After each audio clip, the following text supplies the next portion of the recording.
Hi, guys. Hi, Jeannie. Sorry, I was having trouble with the link. All right. Are we ready? I think we are. Yep. Okay. So it is 5:03 p.m. on Monday, September 14th, 2020. This is a regular meeting of the Village Board. And OCA Media has asked me to read this part, so I'm going to go ahead and do that.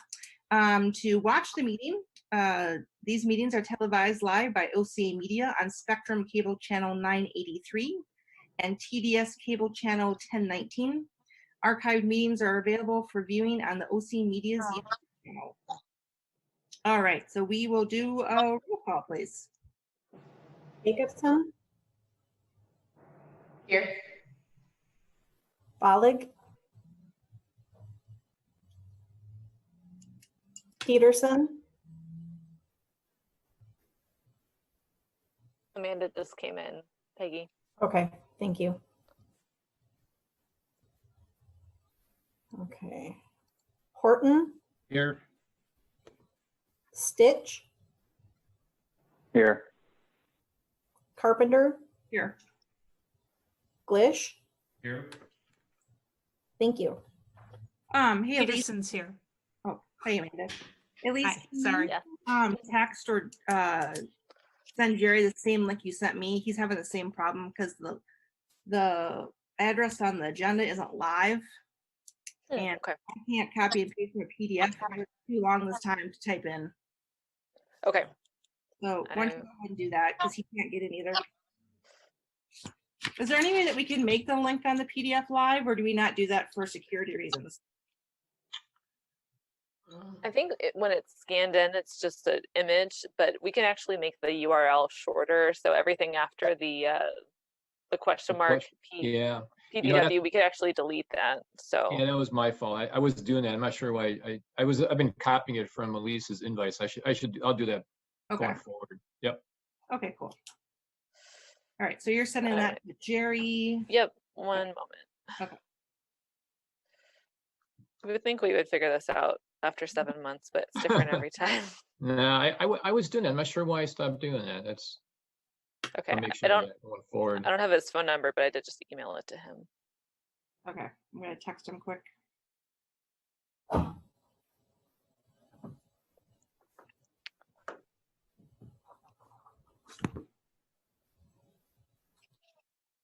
Okay, I just texted him that you emailed him the live link.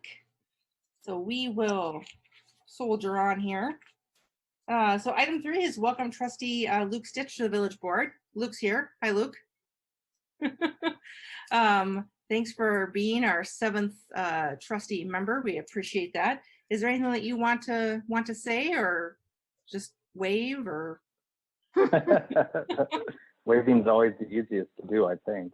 No, just thank you guys again for the opportunity. I've been able to meet with a lot of the village administrators and employees so far. It's been baptism by fire and drinking from the fire hose, but that's okay. So thanks a lot. And I think my email is on the website now, and I've already been receiving emails from residents in the village. So here we are. So thanks again, guys. Yeah, thank you. Welcome. All right. So item number 4, we have Police Chief Pagenkoff's report to the village board. The first item is that we have a swearing in of new police detective Sergeant William Jansen. And is William here? Yes. Okay. There's so many people on this call. I'm like on my screen. Okay. So new Sergeant or Detective Sergeant Will Jansen. This is exciting. Are you ready to recite your oath? I am. All right. So this is super weird on Zoom, but this is what we do. We raise our right hand like this, and then you repeat after me.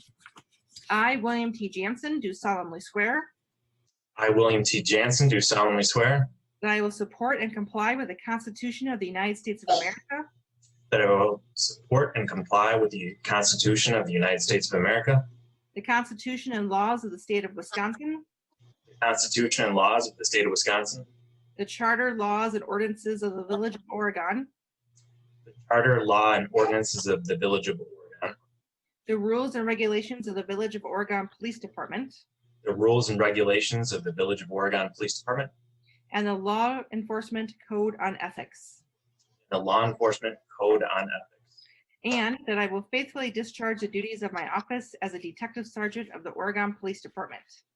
and that I will faithfully discharge the duties of a Detective Sergeant of the Village of Oregon Police Department. And I will assume my duties as of September 14th, 2020. And I will assume my duties upon September 14th, 2020. All right, congratulations. Thank you. Chief, any welcoming words that you'd like to do on behalf of Detective Yes. Sergeant? Yes, thank you. Yes, William has been with our police department since July of 2016. Prior to that, he worked for the Wisconsin State Patrol as a dignitary protection officer for the Department of Administration. Several years ago, he was appointed as a detective. I've watched him just take off with this position like no one else has. And, you know, one of the scariest crimes, as far as I'm concerned, especially as a mom, are crimes against children. And more nowadays, the internet, digital media is used to facilitate these crimes. William is amazing when it comes to this sort of work. Where I'm lucky I haven't lost him to DCI. That's what they specialize in. I see him smiling, but I'm sure they approached him a time or two. But I think our community and especially our youth are that much safer because we got him at the helm leading. And I don't know, essentially electronics are involved in every crime for the most part out there. So this just makes our department that much stronger in combating criminal acts. So I want to congratulate you, William. I think now of all times, stepping up and taking on more responsibility and more work, it just speaks to your integrity and your commitment to this community. And I want to thank you for that. Because Zoom swearing in is different, we did a little something on the sly. We've asked your wife, Bethany, to provide you your Detective Sergeant badges. So I'm sure she's sitting there with you. And I just want to say thank you. Aw, that's exciting. Thank you, Chief. Makes him blush a little bit, so that's good for him. Very shiny. Excellent. Well, welcome to your new position, Detective Sergeant Jansen. We appreciate you. Thank you. All right. And now, while he's sitting here, because this is always fun, we get to talk about how much to pay you. So item B is discussion and possible action setting the 2020 annual salary for Detective Sergeant Jansen. We have a recommended motion to set his salary at $77,992.33 effective September 14th, 2020. The funding is in the 2020 budget. Does anyone feel like making a motion, or is there discussion? I'll go make that motion. All right, we have a motion, second by Jacobson. Okay, so motion by Bollig, second by Jacobson. Any further discussion? Okay. All right, all those in favor say aye. It looks totally different. Aye. All right, motion carries. Thank you very much. All right. Spectacular. All right, and now we have another swearing in. This is of a new police officer, Nydia Navarro, and Nydia is here, right? Yes? Yes. Yes, hi. All right, so what I'll do, we'll do the same thing. I'll swear you in. Do you have the oath in front of you, Nydia? I do not. All right. Let's see. I'll do it really, should I just do it really slowly? I would greatly appreciate it. Okay. I didn't have it in front of me either until a few hours ago, if it makes you feel any better. And then Mike sent it to me. All right. So we'll swear you in and then we'll have Chief make a few comments. And then you can make some comments if you want. Sound good? All right. So here we go. Hand up. All right. I, Nydia C. Navarro, I, Nydia C. Navarro, do solemnly swear do solemnly swear that I will support and comply that I will support and comply with the Constitution of the United States of America, with the Constitution of the United States of America, the Constitution and laws the Constitution and laws of the state of Wisconsin, of the state of Wisconsin, the charter laws and ordinances the charter laws and ordinances of the Village of Oregon, of the Village of Oregon, the rules and regulations of the Village of Oregon Police Department, the rules and regulations of the Village of Oregon Police Department, and the Law Enforcement Code of Ethics, and the Law Enforcement Code of Ethics, and that I will faithfully discharge the duties and that I will faithfully discharge the duties of my office as a sworn officer of the Oregon Police Department. of my office of a sworn officer of the Oregon Police Department. All right, and I will assume my duties as of September 14th, 2020. And I will assume my duties as of September 14th, 2020. Excellent. Welcome. All right. So, Chief, what would you like to say about new Officer Navarro? So Officer Navarro, just to give you guys a background on her, she was born and raised in Milwaukee, Wisconsin. She comes from a large family and went to grade school in Milwaukee. In 2011, she joined the Army National Guard and became a military police officer. She served with the military until 2017, serving one tour in Guantanamo Bay, Cuba. After being honorably discharged from the military, she continued her education at Madison College. She went on to work for the Milwaukee Secure Detention Facility, and currently her employment, soon to be us, but for right now, it's the Veteran Affairs Police Department in the city of Madison, where she works as a police officer and has done so since 2015. Nydia will be our first Spanish-speaking officer, so great to have that.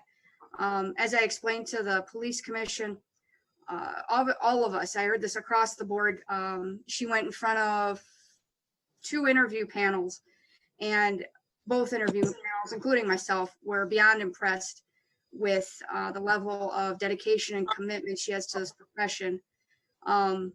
As some of you know, probably about 4 or 5 years ago, I lost my mother, and she was my best friend. And, you know, before she passed, she said this was one of the hardest times for her.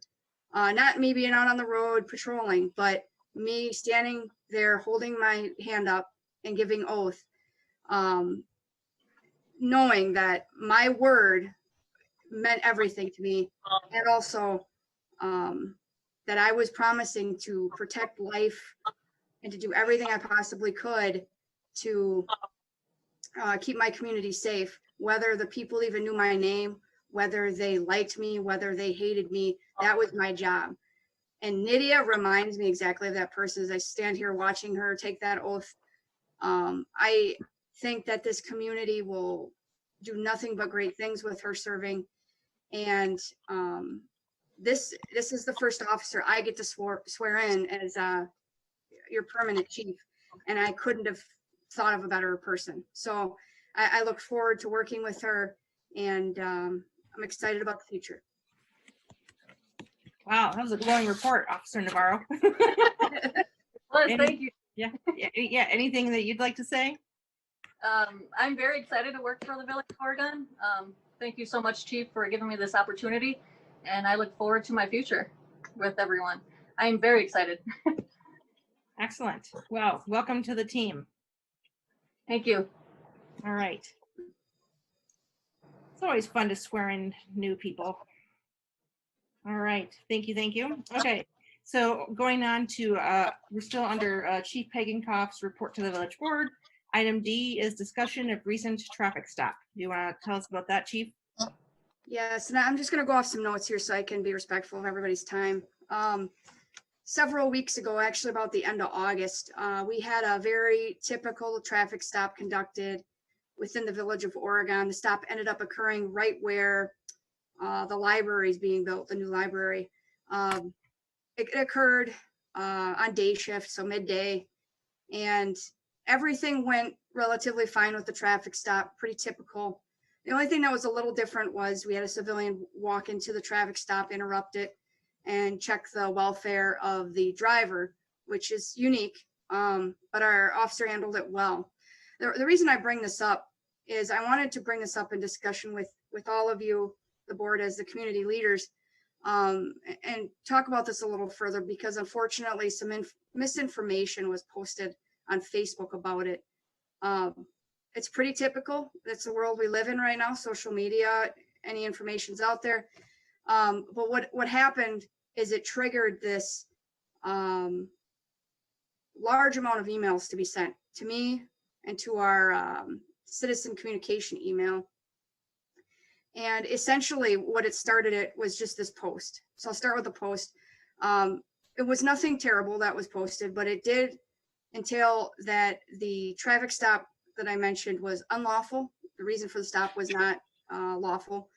And that the officer purposefully concealed their badge so that the driver could not see their radio number.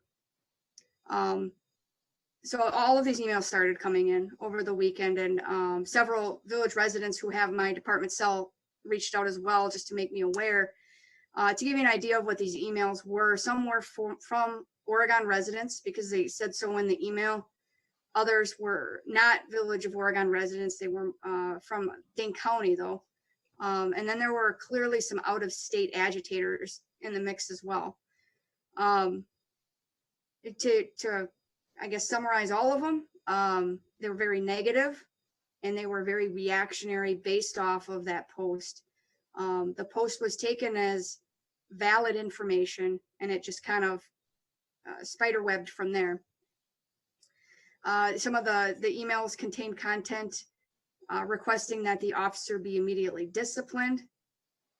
Several brought up national incidents, including George Floyd and Jacob Blake. One stated, and I quote, referring to the officer, "He sounds like the kind of cop that would shoot a black person." Another stated, and I quote, "Your people are untrustworthy. These are just," and these are just a few comments made in the many emails I received. Many of them, it appeared it was copied and pasted, and then they just took my email address and kept emailing me. So obviously, as a chief, I take any concerns I'm emailed about seriously. So the ones that I recognized as Village of Oregon residents, I answered back on several of them and explained, number one, we don't cover our badge with anything to conceal radio number or officer number because we don't have an officer number or any identifier on our badge that's related to me specifically. That's why we wear a name tag. We were wearing a mourning band. We lost a Dane County deputy, and that's to honor him. So I explained that in the email. I also explained in the emails I sent that I believe there's some misinformation out there, and we will certainly look into it, but please be assured we're addressing it. What was really nice was to see two of our Oregon residents actually email me back that same weekend. One of them actually stated, and I just want to quote it, "I have already passed on the information that I had emailed her concerning names, numbers, and the band, and will continue to do so if I see any rumors being spread. I am not interested in misinformation, and I'm annoyed I fell prey to it." So while this kind of caused this rather large disruption, I did recognize, and I think many other people did too, is that while this all got twisted and distorted, people were quick to listen and try to understand that this may just be some misinformation that's out there. The reason I want to bring it up is I don't think this will be the first time. I think there will be many to come. And I think it's important to you as the board to know how we handle, or how I specifically handle it, and how we as an agency handle it, especially when it comes to misinformation on social media about the traffic stop and the concerns emailed. So one of the things that was done is supervisors here reviewed the traffic stop reports, the video, and they took a look to see, was there anything done wrong? Was everything done within policy? Could things have been done better? I also met with the mother of the driver. We sat down and we talked, and I addressed her concerns specifically. That meeting went well, and I feel it had a very good outcome. I was asked, should we release some information on Facebook so everybody kind of calms down a little bit and understands that this may just be a misunderstanding. My concerns with Facebook are there's a lot of misinformation on Facebook, and are we just part of that problem? I wanted to do it the right way. And this kind of sets the tone for what the future looks like. I also did not address it on Facebook because part of our core values here is respect. And how can I respect the driver and the parent if I'm putting their business out on social media? They may have, but that's not how I operate. So I chose to bring this to the village board meeting. I answer to you, and I want you to know how we're handling these things. And then if you didn't know about it, now, to make you aware. So one of the things we look at when we get these sort of things was there was some concerns about us operating. And so what we do is we look at what worked, what didn't work. And what we found were a lot of the things that this village has invested in the last 5 to 7 years have really stepped in and supported our department to do the right things and have the right things in place to show we're doing the right things. So for example, accreditation. I know you guys have heard a lot about it, but just to maybe give you a few different details. We are one of only 4 police agencies in Dane County that are fully accredited. What's that mean? Our policies meet certain standards. That includes traffic stops, that includes interviewing, use of force. And it's not just having the policy, but then we have to provide yearly proofs to show just because it's in policy, oh yeah, by the way, here's the reports and here's the video that shows we're doing exactly what our policy says we're supposed to be doing. So that's big. And I know there's future changes to come, and our accreditation process is going to fall right in line with that, with any changes in use of force, those sort of things. Another thing that we utilize to see, is this working, what's not, body worn cameras. In this situation, they worked great. We wear them at eye level so we can see exactly what the officer is seeing. We can hear relatively what the same things officer's seeing. And what it showed was the officer was professional, respectful, actually went out of his way to be more assisting to the driver and the passengers who weren't properly seatbelted. And per our policy, our officers are required to wear those and have them activated on during any professional contact with citizens. So that's another component of it. Also, I've implemented that with the assistance of Lieutenant Schaub, that supervisors are randomly assigned by the lieutenant 3 cases per month to view for correct usage and that the video is stored properly. And then the lieutenant then reviews the sergeants, but we have that check and balance in place. And that things we're looking for there is making sure it's on when it's supposed to be on, making sure it's positioned properly, all those sorts of things. Another thing you as a board is invested in is our training. And I've come to you and I've talked to you quite a bit about the other things we've implemented, and we're going to continue that. It's going to be continued training and focus on fair and impartial policing, critical consciousness, implicit bias. So we're really trying to constantly improve in those areas. And while the point I'm trying to make is, while this one post may have caused quite the ruckus, when you break it all down, and even after we know that the traffic stop was done properly, lawfully, and professionally, here's the things you guys have invested in as a community for us. And number 1, thank you. But then 2, they're working. That doesn't mean we're not going to stop going, but we're always going to look for improvements, but they are working. I thought it was important to point that out. And just to add to that, anytime we're going through difficult times, and I would say this is certainly one of them, especially with the law enforcement climate, we always rely on our mission statement, our core values, vision statement. And our vision statement, it states, Oregon Police Department will grow, adapt, and evolve as we provide the highest level of service and protection to our residents and visitors of our community. With this vision in mind, we will achieve and surpass them by providing our officers and employees with the knowledge, tools, and opportunities. So we're there, and we'll continue to build.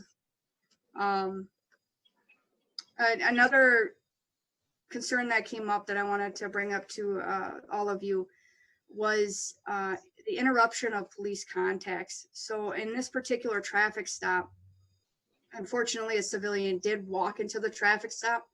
Most people won't because they just understand that the officer needs to do their business with that driver and move on.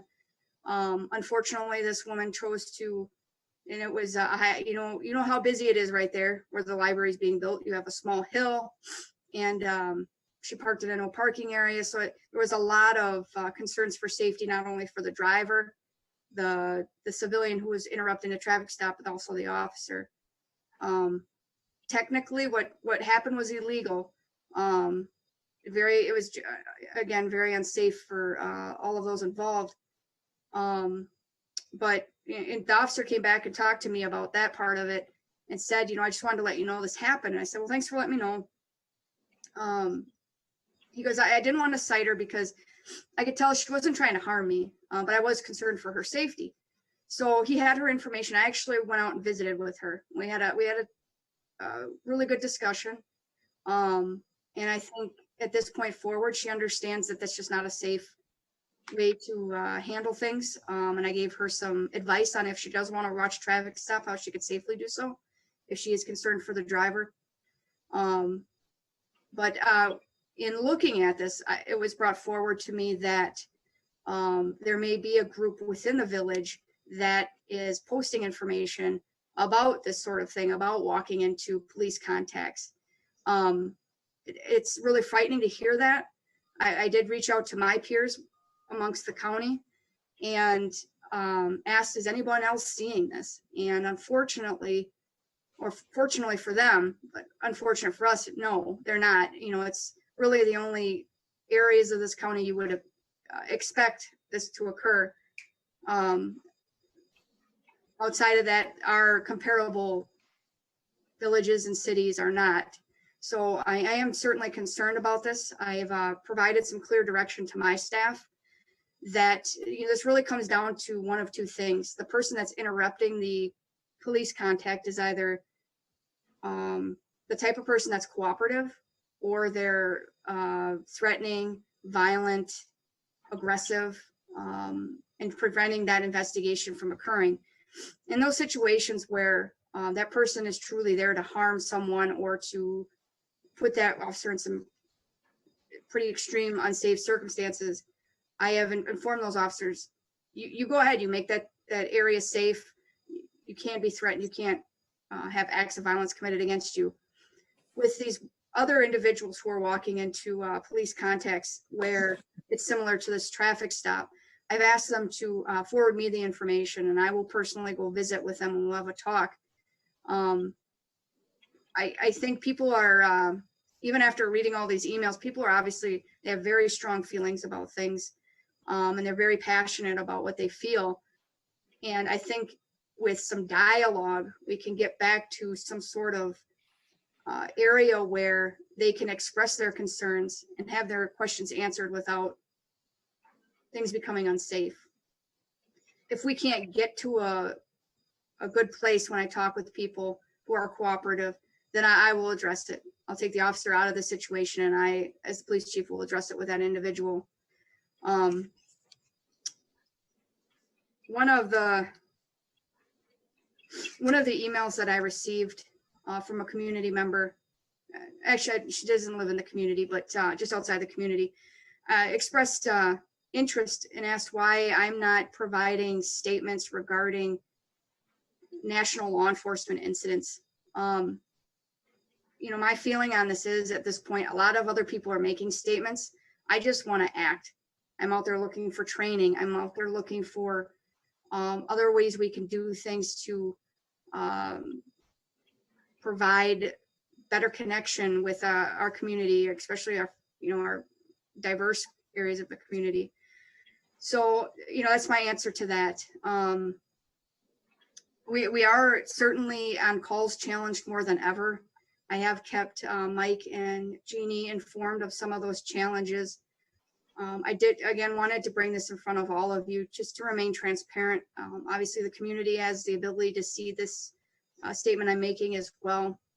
And I want to keep you aware that the Oregon Police Department has not hesitated one bit in being a leader in this community during these difficult times.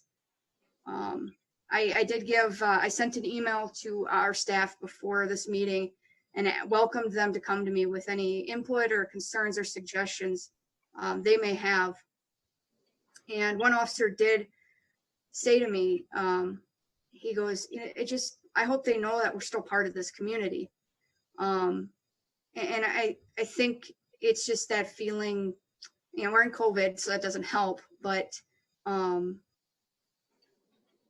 what I assured him is that, we are a valued partner in this community and we'll continue to work towards that. And we will remain dedicated to serving our community, all colors, ages, genders, etc. While, this world may want to start to divide, the Oregon Police Department is going to keep this community together.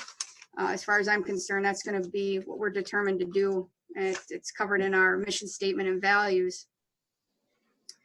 And then lastly, I just wanted to talk about, my son asked me, we've had a lot of law enforcement discussions because he's heard some comments at school, and that's okay. He's a tough kid. But he asked me, what's the badge stand for? And what I've explained to him, this is how I see it. Everybody has their own perception of symbols, including law enforcement. The badge to me is a shield. It's a representation of a shield that keeps this community safe. And I wear it with pride.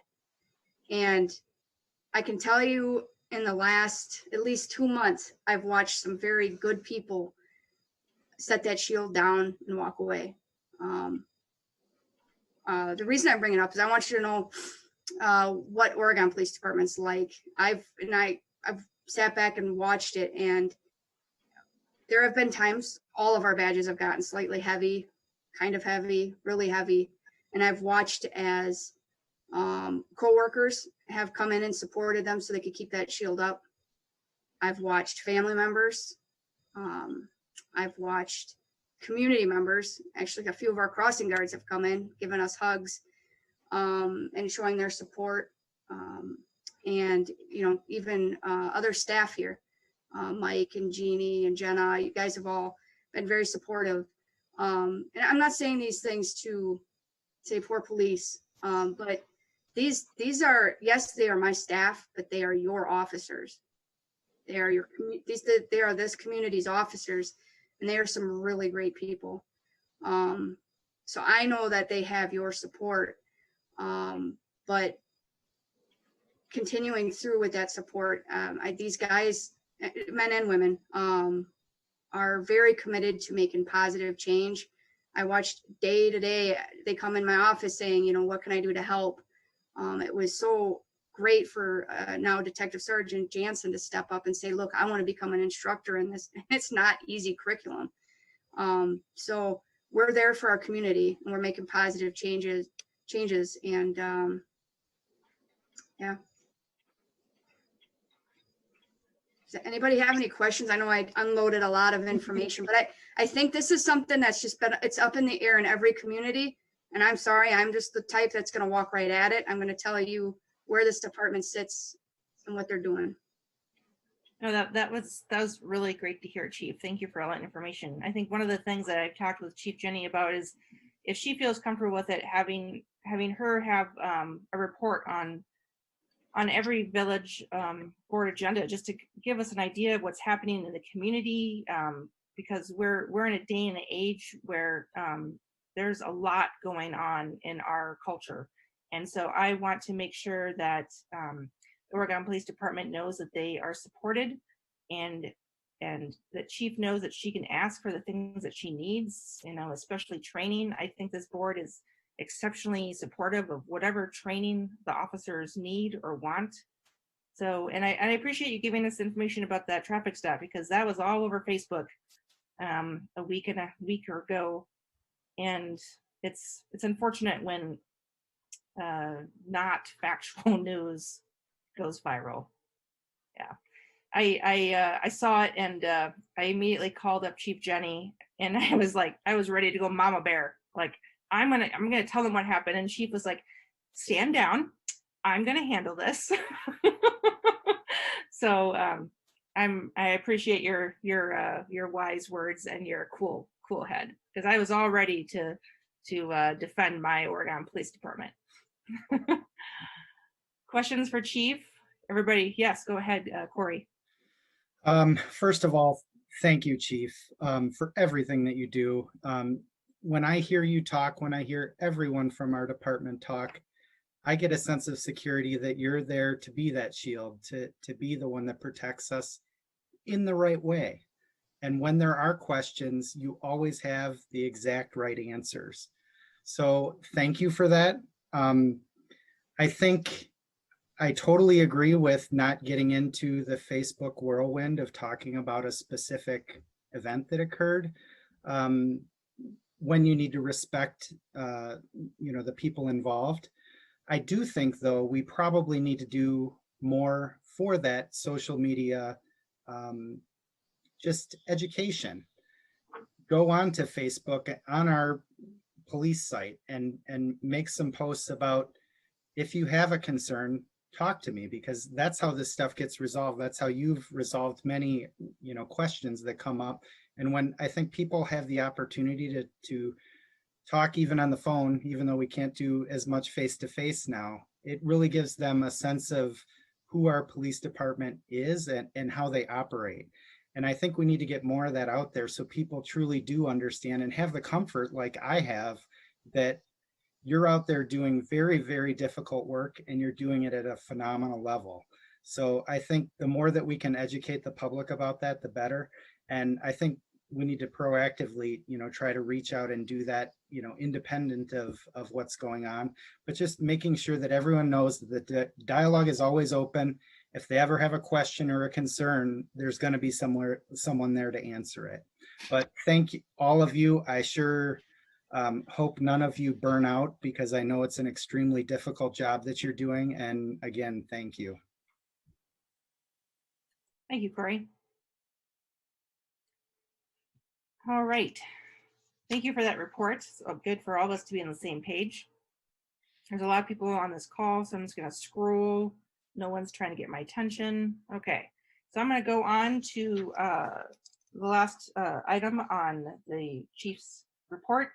And this is that Chief Pagakoff will serve on Dane County Chiefs of Police Association subcommittee, which will work closely with the United Way law enforcement and leaders of color collaboration. And we have an email in our packet. I'm excited about this. She says that the subcommittee that she's been asked to join and has accepted will serve as the primary law enforcement group to review standards, provide input, and advocate for the implementation. They plan on meeting in the next 2 weeks. Chief, anything to add to that? We're excited that you're part of that committee. Yes, it'll be a lot of work. The subcommittee will try to coordinate training, policy in the areas of cultural competence, use of force, procedural justice, racial equity. Really looking for consistency on standards on like community engagement and policy training. So trying to get such wide variety of agencies under one sort of plan is going to be interesting, but I'm looking forward to the work on it. Excellent. Thank you. All right, we are at that point in our agenda where we have community input. So this allows members of the public to provide information to us, anything that's not on the agenda. If it's on the agenda, we'll wait to discuss that and call on you then. But if anyone from the public has something that they'd like to bring to our attention at this point, we are all ears. We often cannot respond or ask many questions because it's not an agendaed item, but we can always put it on a future agenda. So let me know if you have anything. You could chat us, you could raise your hand, you could just start talking.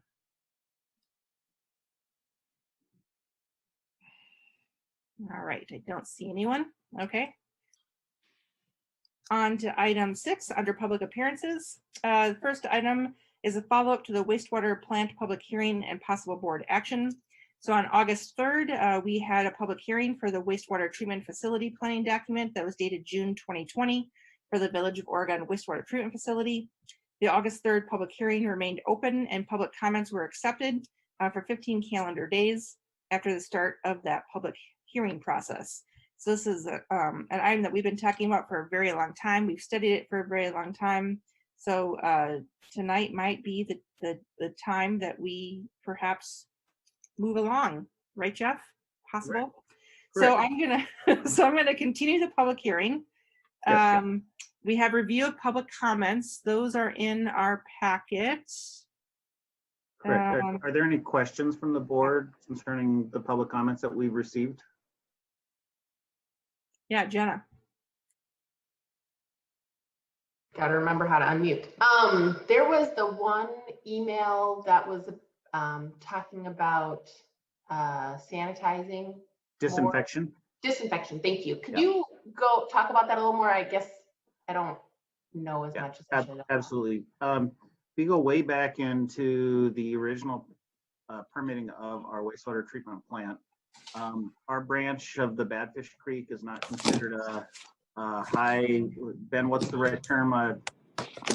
Recreational use. Recreational use stream. And therefore, early on in our permitting, we were not required and have not been required to disinfect.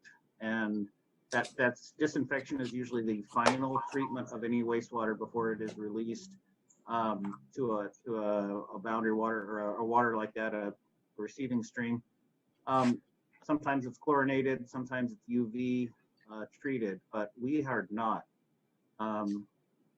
You know, this always comes up whenever our permit comes up and everything like that. I think there will be a day, Ben, I think you agree with me that there will be a day where we will have to or need to disinfect. And I would be supportive of that when the time comes to be able to do that, because it'd probably be still a fairly expensive process to reconfigure some things at our plant. And then we would likely use an ultraviolet disinfection. Basically, you run the water, the treated wastewater by a whole bunch of UV lamps, and that kills any kind of bacteria before it discharges to the stream. The concern, or the friends of Badfish Creek, very, very nice. I spoke with several individuals at different times, and very nice, and they use the lower portion of Badfish Creek for recreational uses, mostly kayaking and canoeing and that type of thing.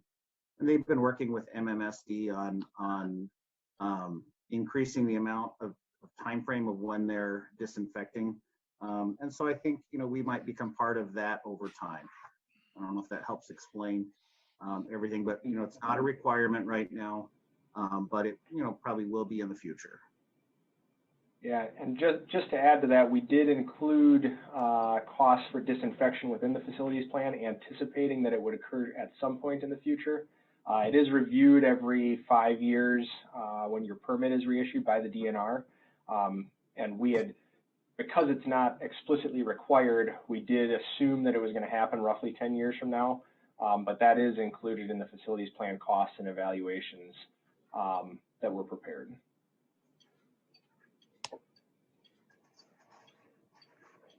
All right. Village engineer and village staff comments. Anything that you'd like to add? Oh, Corey, I'm sorry. Do you have a question? Yes, one of the comments that was received was from the school district about planning for adequate capacity in the plant. It's my understanding, I think I asked that before, and I believe I got the answer that there would be sufficient capacity for the additional 107 acres. Is that correct? Absolutely, yes. Well, for the school, yes. Correct. Yes. Because the school's not going to occupy 107 acres. Correct. Thank you. Okay. Jeff, did you have any further comments? No, I think, we've covered this a lot. I think the board has been exceptional in the amount of time and, going through this several times. Town and Country has done a great job of recapping that on numerous occasions. And I think you are very well informed and very educated on the subject, probably much more than board members would normally be. So I'm confident in hopefully requesting that you guys would approve this facility master plan. And then the next step, assuming you would approve that, we'll go to DNR for their concurrence and kind of puts us on the plan then. Excellent. Do we have anyone from the public that wanted to make any further comments on the Zoom call here? Any village board comments? All right, then I will go ahead and close the public hearing. So we have a possible motion here that would be to approve the wastewater treatment facility plan dated July 2020 and direct Town and Country to submit to Wisconsin Department of Natural Resources for review and approval. Would anyone like to make that motion? Katie, I'll move approval. It's Randy. Thank you. Corey will second. So a motion by Glitch and a second by Horton. Is there any further discussion?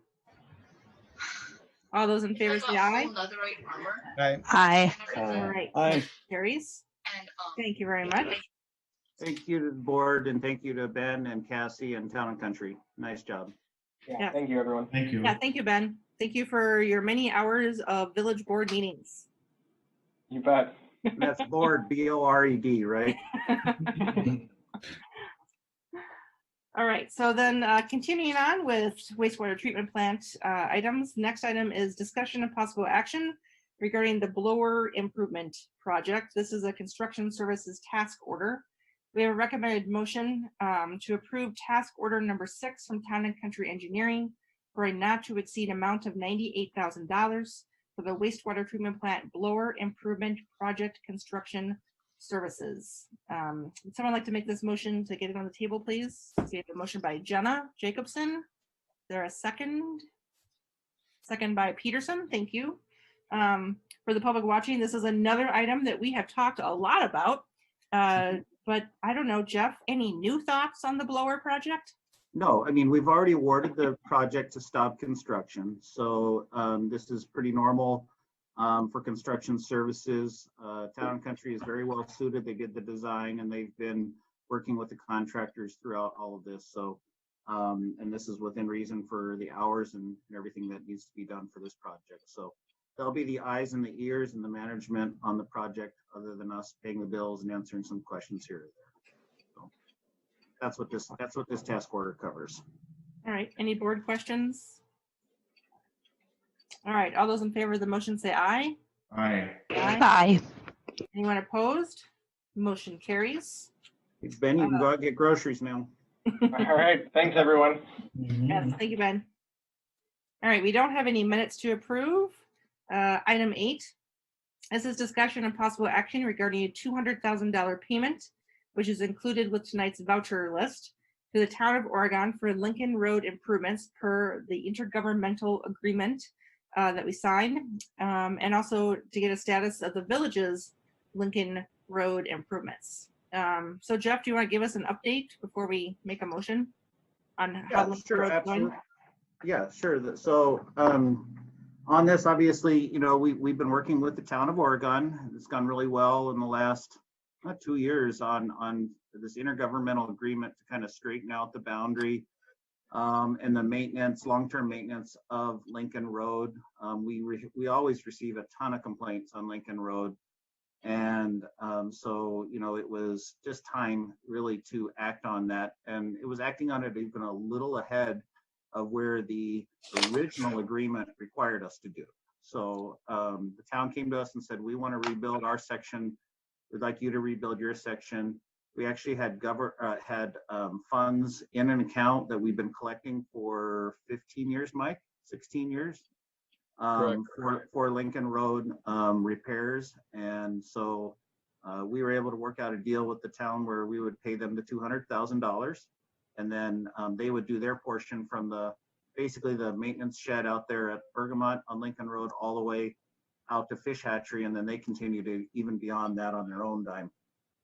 And then if anyone's been out Lincoln Road, they know that we are doing our part to reconstruct our section. We've actually widened Lincoln Road a little bit, which is, I don't believe the town did any widening, but we widened and added shoulders, and that is scheduled to be paved early next week. So start of early next week, end of next week, we should see some completion on that project. And it will be very nice. It'll be a huge improvement over the quality of the road as well as the safety of the road as well. The only thing I would just caution residents is just because it's new road does not mean that you can go faster, right, Chief? She's still here? Yes, she's nodding yes. Yes, so we always ask people to, especially in the village section there where it goes down to 25, you know, just obey the laws and the limits, and it'll be safe for everyone then. But that's kind of the long and short of Lincoln Road. All right. So Jeannie, I'm gonna move approval. Thank you. Mhm. We have a motion by Glish to approve the payment of the $200,000 to the town of Oregon. I'll Yep. go second. Thank you, Jerry. So we have a motion and a second. Any further discussion? Yes, I just want to compliment Jeff on a nice job of working with the town of Oregon on this project. It's the only downside or the only complaint, and it wasn't even a complaint that they had, was that they wish it would have been done earlier, but they realize now that we had all the connections, the sewer connections, the water connections, and a lot of extra work that they did not have to do when they did their share of the road. Yeah, that's correct. Thank you, Jerry. You're welcome. All right. Did we vote on that? No. No. Okay. Then thank you. All right. All those in favor say aye. Aye. Aye. Anyone opposed? All right. Motion carries. Thank you. All right. So we have vouchers. We have a lot of vouchers. Tonight we have vouchers in the amount of $2,523,451.26. Would someone like to make a motion to approve to get that on the table? I'll go move those for discussion, of course. And second by Jacobson. All right. Jerry, would you like to start the discussion? I sure will. And are you ready, Jeff? I'm locked and loaded here. Okay. Number 1238 to Butch's for water repair for $550. I thought Butch was a auto mechanic. Butch's repair, that probably was a water truck repair. Oh, water truck. Okay. Yeah. Okay. Yeah. Got Our it. water is still good. Okay. Thank you. 1680 to Computer Magic, and this is something that Lisa will probably be able to answer, but there was a laptop in there for $5,000, and possible that I've totally lost touch with the cost of technology, but was there more than a laptop, or was that a $5,000 laptop?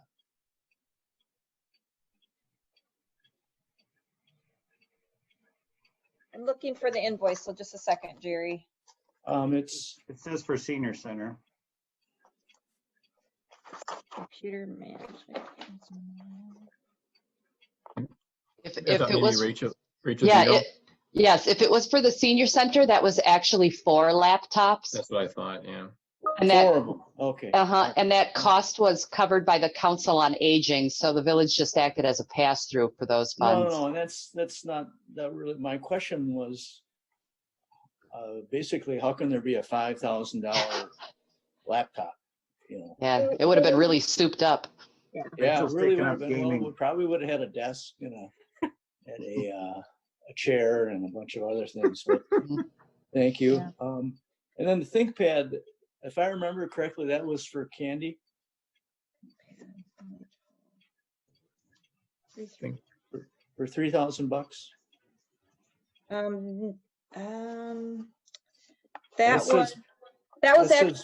That was actually for the laptops for Mike and I. So that was for 2 laptops.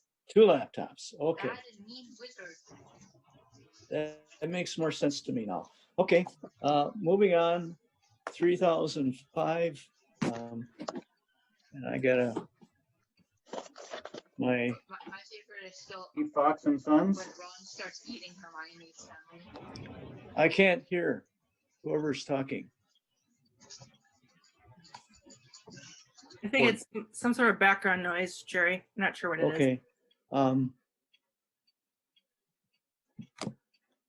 Can you back up a little bit, please, on the screen? Okay.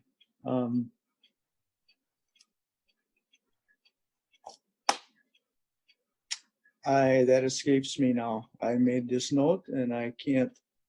I was following along on another iPad because that way I can control it. So we'll skip that. Was it the streets in South Perry stormwater? Was that it, Jerry? I believe it was, yeah. Okay, so that's a $15,000 expenditure. As you know, we're repaving and actually rebuilding a large portion of South Perry Parkway right now. And over near the Thompson Park, Wisco area, we've had some problems with springs as well as some storm sewer over there that we needed to supplement. So prior to and including with this project, we added some inlets, we added a new storm sewer line across the road, and we did some improvements to be able to capture those springs. I'm actually working with Wisco on probably some recapture of a couple $1,000s for that, but that'll come at a later time as well. Very good, thank you. Okay. Number 7250 to Reinders. And I'll read the description, and probably that's all you'll need to answer exactly what this is, but it's Parks Out Older Toto, $3,500. Okay, so yes, I will interpret. I'm able to interpret this. This is the Parks. It's for the older Toro 5900. It's keyed in there as Toto, not out of Africa, but Toro 5900 lawnmower. There were some repairs that we had to do on that. I believe it was an axle that broke on that, and that's our older Toro that we kept. Okay, this was not a clear description to me. Well, Toto doesn't make sense. I agree. Yeah, and out of Africa, if you understand that, you're aging yourself. You're dating yourself, I should say. But 8,000 to Staley for the Village Hall AC. Now, I know we've got those wall units that we bought over the last couple of years, but this is $15,000. Now, did we replace the whole AC unit in the Village Hall?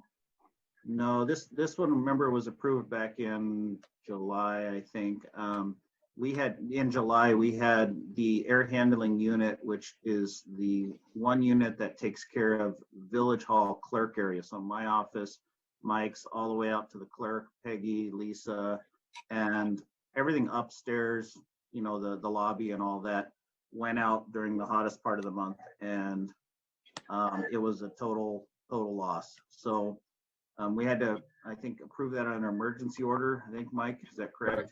And so that was installed in August or early September, and that's where this bill is coming through now. Okay, thank you, Jeff. The wall units, which are great, those only pump into the boardroom downstairs. Okay, so what the whole hall now is better air conditioned, I guess, is the point we're making. Yeah, well, air conditioning. I mean, it's an old building. It kills me every time we have to sink $1 into this, but it's getting more and more expensive every time. I didn't want to bring that up, but you're right. Yeah. 10467 to Middleton Power Center. Again, this is a sketchy description for a $3,500 expenditure, but it's DR Feld Bruce. Okay, that was a piece of equipment you guys approved back in April, I believe it was. That's a DR trimmer mower. It's a brush trimmer. Okay. Field brush trimmer, and it's a walk behind. Use it for tall grass, weeds, and willows. Okay. 11318. Come on, Jerry, you got to get harder than that. These are easy. I'm not trying to make it hard. 11318. Yeah, that. I don't have a 11318. Yeah. Anyway, What's the name of the description. event? The Go ahead, Jerry. description, it's 13118 to Willie Truck Service, and that's for truck 85. And then there's another one for truck 119. Yes. And I'm wondering, it was an allocation, but altogether it adds up to, considerable, it adds up to over $6,000. Was there an accident or something, or is this No. just routine maintenance? Well, it's not routine maintenance, but it's routine repair. It's just on our tree and brush truck. Well, actually, so what you'll see Gary does, and he does a nice job with this because we use this equipment across many different areas of public works, is he does split these apart. And that's fine. But yeah, I agree. And as No, we- I just was wondering Yeah. if there was some type of insurance that should be. No. If Yeah. there were an accident, we would be turning it into insurance, definitely. Okay, No, I'm because just it's checking on that. Wear and tear on vehicles.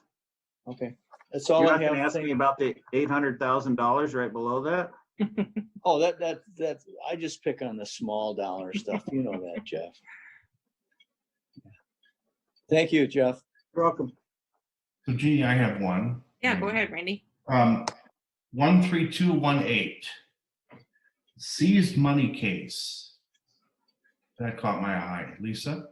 Yeah, that is when the police department make an arrest or somebody with, it's usually drug money, I think. Yeah. I'm not it comes from the police department and we have to deposit it into a non-interest bearing bank account. And then once the case is at a certain point, the person can get the money back. So that's what's happening. It's just, they're getting back the money that we had seized from them during some This kind of caught my stop. eye as a kind of a detective mystery thing. Thank you. Was that pretty close, Jenny? Yeah, so any cash we take in, whether it's found, evidence, safekeeping, it all goes to that bank account. It's just it's just a better process for us. Thank you. Other questions? Amanda? Yeah, I've actually got a couple we haven't covered yet, believe it or not. 8845. Vandewally and Associates flu map. Just wondering what that's about. Let me unmute myself. Flu is future land use map. That's okay. for the Southeast Business Park, that eventual kind of process that we would go through with the annexation. That's one of the maps that needs to be prepared. So okay, that makes much more sense. Okay, thank you. And then 12774. So 12774. I think it's a police squad tinting. So I guess that's for Chief Pagenkopf. I'm just, I went to it got me just thinking in general about police policies, and I looked for something in the policies about the tinting of windows, and I just was wondering what the policy is, because I couldn't find it. Doesn't mean it's not there, just means that I was inept, probably. There's no policy for tinting, but there is law. Okay. Squad cars do have some exemptions. So like our K9 squad is tinted dark because it keeps the dog cool inside if it's a sunny day. With mine, the reason the front is tinted, and this was to replace that I had a cracked windshield, was because I have lights and it's supposed to be more of a low-key squad, especially since I take it home. I don't want anybody damaging the squad. I obviously park it inside, but people can still get in a garage if they try hard enough. But yeah, the tinting is just enough to cover those red and blue lights that sit inside. Okay. Gotcha. That makes sense. Thank you. Other questions? All right, Peggy, do you want to do a roll call vote then? Yep. Carpenter. Yes. Bollig. Yes. Jacobson. Yes. Glish. Yes. Peterson. Yes. Yes. Stick. Yes. All right, thank you. All right. Next is proclamations and announcements, board comments. Do we have any board comments tonight under this item? Staff comments. We have a list of upcoming virtual meetings listed there. Mike, anything that you'd like to highlight? Yep. Just that again, as I mentioned, we're having the joint meeting with the towns on the 23rd. That'll be virtual, and then our joint meeting on the 1st of October with the Planning Commission for the comp plan. All right. Any questions on that from anyone? Going on to item 11, communication miscellaneous business. Item A, discussion and possible action regarding appointing trustee Stitch to the following committees. First is finance, buildings, and facilities to that committee, which Luke, in good news, hasn't met in a very long time, because this particular board likes to discuss those things all together. So probably won't have to meet unless you want to actually have a meeting, but got to be on a committee. I'll just read all of these. Second, personal public safety and protection, which actually does meet. And then also the Oregon Council on Aging, which is important. Rachel will be glad to have you on there. So we have a recommended motion to approve your appointment to Council on Aging. The other two, I just appoint you to. Any questions, Luke, or you want to decline, but we're not going to really let you? Then I have no comment. Oh, great. Good answer. Okay. So I'll make the motion that we approve the appointment to Council on Aging. Is there a second? Second, Randy. All right. All those in favor say aye. Aye. Aye. Anyone opposed? All right, motion carries. All right, your government life is starting. Now you're on committees, Luke. Woohoo. All right, item 11B, COVID-19 information. We have discussion and possible action regarding resolution number 20-32, declaring expenditures to be submitted to Routes to Recovery. This is a local government aid grant. Note the village's allocation is $165,000, 339. We have a recommended motion to approve resolution 2032. Anyone like to make that motion? I'll make the motion, Luke. All right, motion by Stitch. Is there a second? Horton will second. Second by Horton. All right, Mike, anything to add to this info? Just a big thank you to Candy. She has done an amazing job with this, and I'm pretty confident we're going to get all this paid by the grant program. So thank you to Candy. Excellent. All right, all those in favor of the motion say aye. Aye. Aye. Anyone opposed? Motion carries. This is item number 2. This is discussion and possible action regarding resolution number 20-31, declaring a continuing state of emergency in the village of Oregon and delegating certain powers during the state of emergency. We have a recommended motion to approve resolution 20-31. Mike, anything that you want to add about this?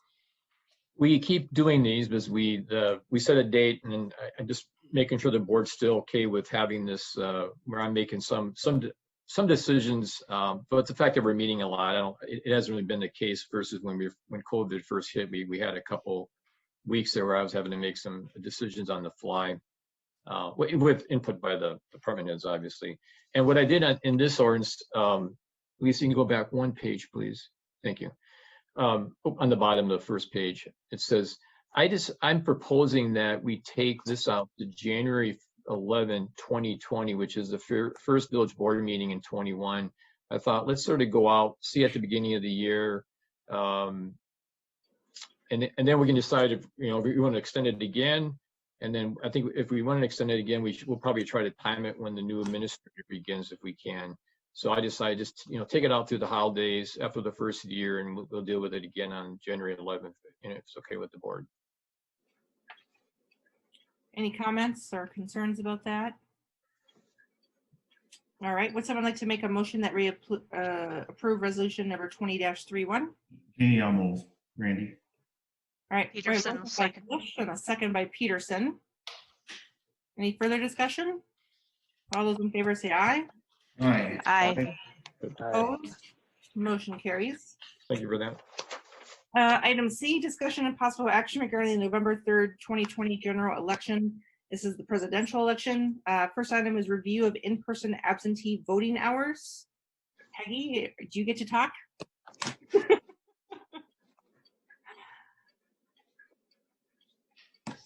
Sorry.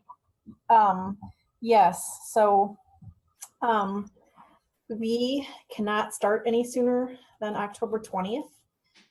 So the week of the 20th, we will be having absentee voting in office from Tuesday to Friday from 7:30 to 4:30. The following week, we are extending that to 5:30 daily. And we do have to be done on October 30th. So those are our deadlines. So we're within those. So that's when people can come actually to Village Hall and vote in person and have their ballot witnessed by staff, right? Correct. Yeah. Yes. So we'll have the downstairs open for that. Okay. And I think Peggy, isn't Candy thinking of using the community room, because we're thinking it's going to be a lot busier than in the past. So we're actually going to be using the community room versus the Village Hall lobby like we did last time for absentee voting. Correct. Yeah. We'll be routing people through to keep things moving. So okay. I think that's a good idea. Luke, I saw that you had a question. Yeah, thank you. I just was curious, in order for this to happen, does an individual need to request the absentee ballot prior to going there, or is this something they can just show up to and vote like a normal November 3rd election? Correct. So if somebody is not registered, they could register and they could absentee vote all at the same time. Thank you. Mm-hmm.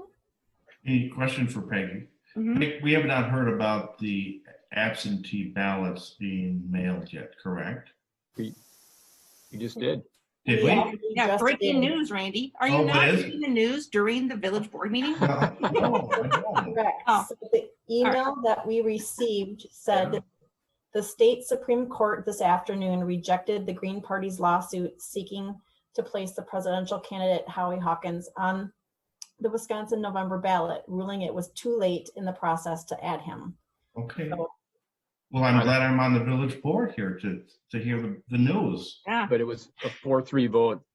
Okay. Yeah, I got one of those breaking news texts on my computer, and I read it. So Peggy, and then it also said that mailing absentee ballots may resume, right? correct. Yes. So we do have ballots. Tomorrow we will start working on that process. We started doing what we could with some of our election workers. They've been folding inserts and helping us get some envelopes ready, doing what we can until we heard what the result is. So now we can keep moving and get those all out by Thursday. Okay, very good. All right, go ahead. This is Bollig. So will that affect the in-person absentee voting at all? It should not. Okay. I thought possibly it would extend that. No. All right, and then the next item under elections is to establish the polling places. We have a recommended motion to approve November 3rd, 2020 general election presidential polling locations, and this is a little bit different than the past. Peggy or Mike, do you want to talk about this? Peggy, why don't you do it, and I'll jump in if you need me. Okay. So for the April and the August elections, we did use the 2 polling locations with the amount of absentees already on file. We have over 3,000 at this point. So it makes sense to us that we would consolidate that again with the amount of absentees that we will have coming through. And clearly we're not done with absentees. So I don't know if anybody has any questions on that, or if Mike, you want to fill in. And just the fact of the challenge of staffing another polling places, polling place on the vote on that day with so many people voting. I mean, we have 7,200 registered voters, and I think the election staff is saying that if we have a predicted turnout of 90%, there'll be 6,500, and we already have half of that absentee request on file, as Peggy mentioned. So I think we're comfortable that we'll be able to handle it in the village hall. It's going to be crowded at points, but I think from a staff standpoint, I think it's going to be better to have everybody here that day. And I wanted to mention, I don't know if you saw there's a statement in Candy's email to us that she's saying we are also encouraging voters that have some uneasiness about the mail, because the whole thing about the mail has been in the news, to utilize. We have a very secure black drop box located in the municipal parking lot south of the village hall, and so if people don't want to mail it, they should feel free to drop it in that drop box. That's right in the Triangle parking lot. If you pay your water bills, it's the same box Exactly. for water Yep. bills. Yep. All right. Any further questions? Oh, wait, I'm sorry. So I guess would someone like to make that motion that we approve the polling location change? I'll make that motion. All right. So we have a motion by Peterson. Horton will second. All right. Second by Horton. Any further discussion? All those in favor say aye. Aye. Aye. Motion carries. Thank you. Thank you for that.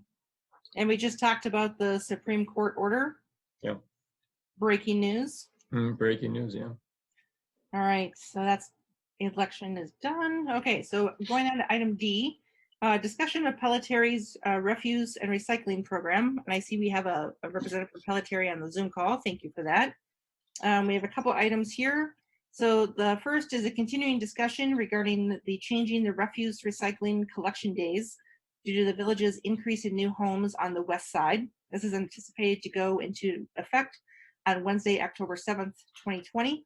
And then we also have in the packet a proposal from Pelletary for a 10-year contract extension.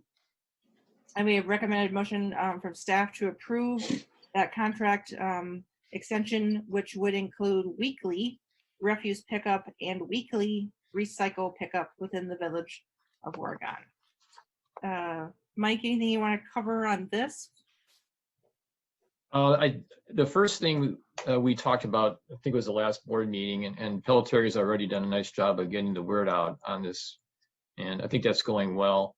And the second item, the contract extension, I don't know if you've been noticing, board members, as you drive around town on garbage day and recycling day, their recycling bins are overflowing. Many people are putting things in plastic bags outside the containers.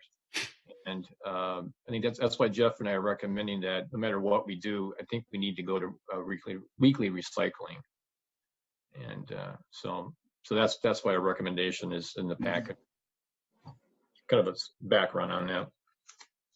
And added to that, one of the requests that we get very, very often when working with our refuse and brush site down there, and they've got the metals dumpster down there, is we're constantly getting a request for a cardboard box or a cardboard recycling area. The problem with those is those get to be dump zones for everything.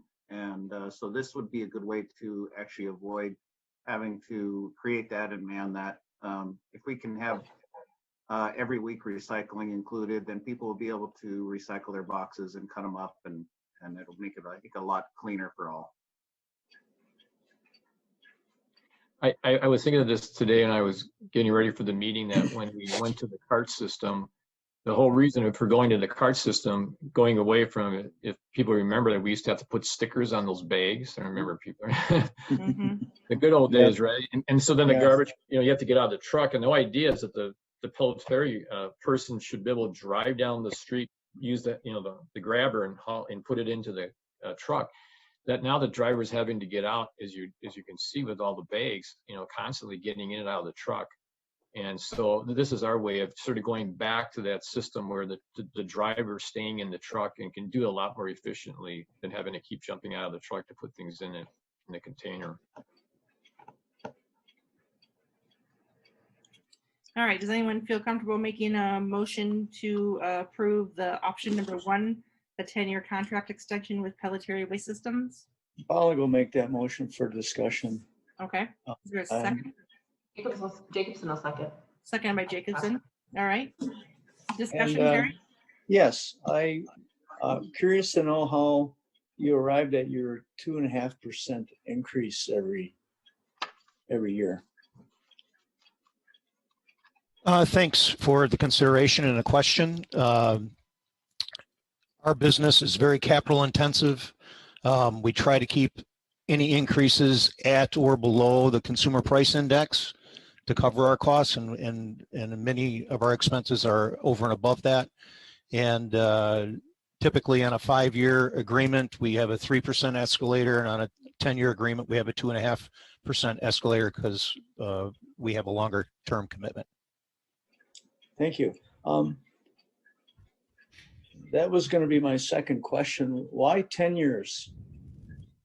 And again, I'm gonna stop right here for a second and just say, in my estimation, the service that Pelletier delivers is excellent. I have heard no complaints. I have no complaints, but it's just that's 10 years is a long time. Yeah, and I understand that, sir, and we've been offering that to municipalities.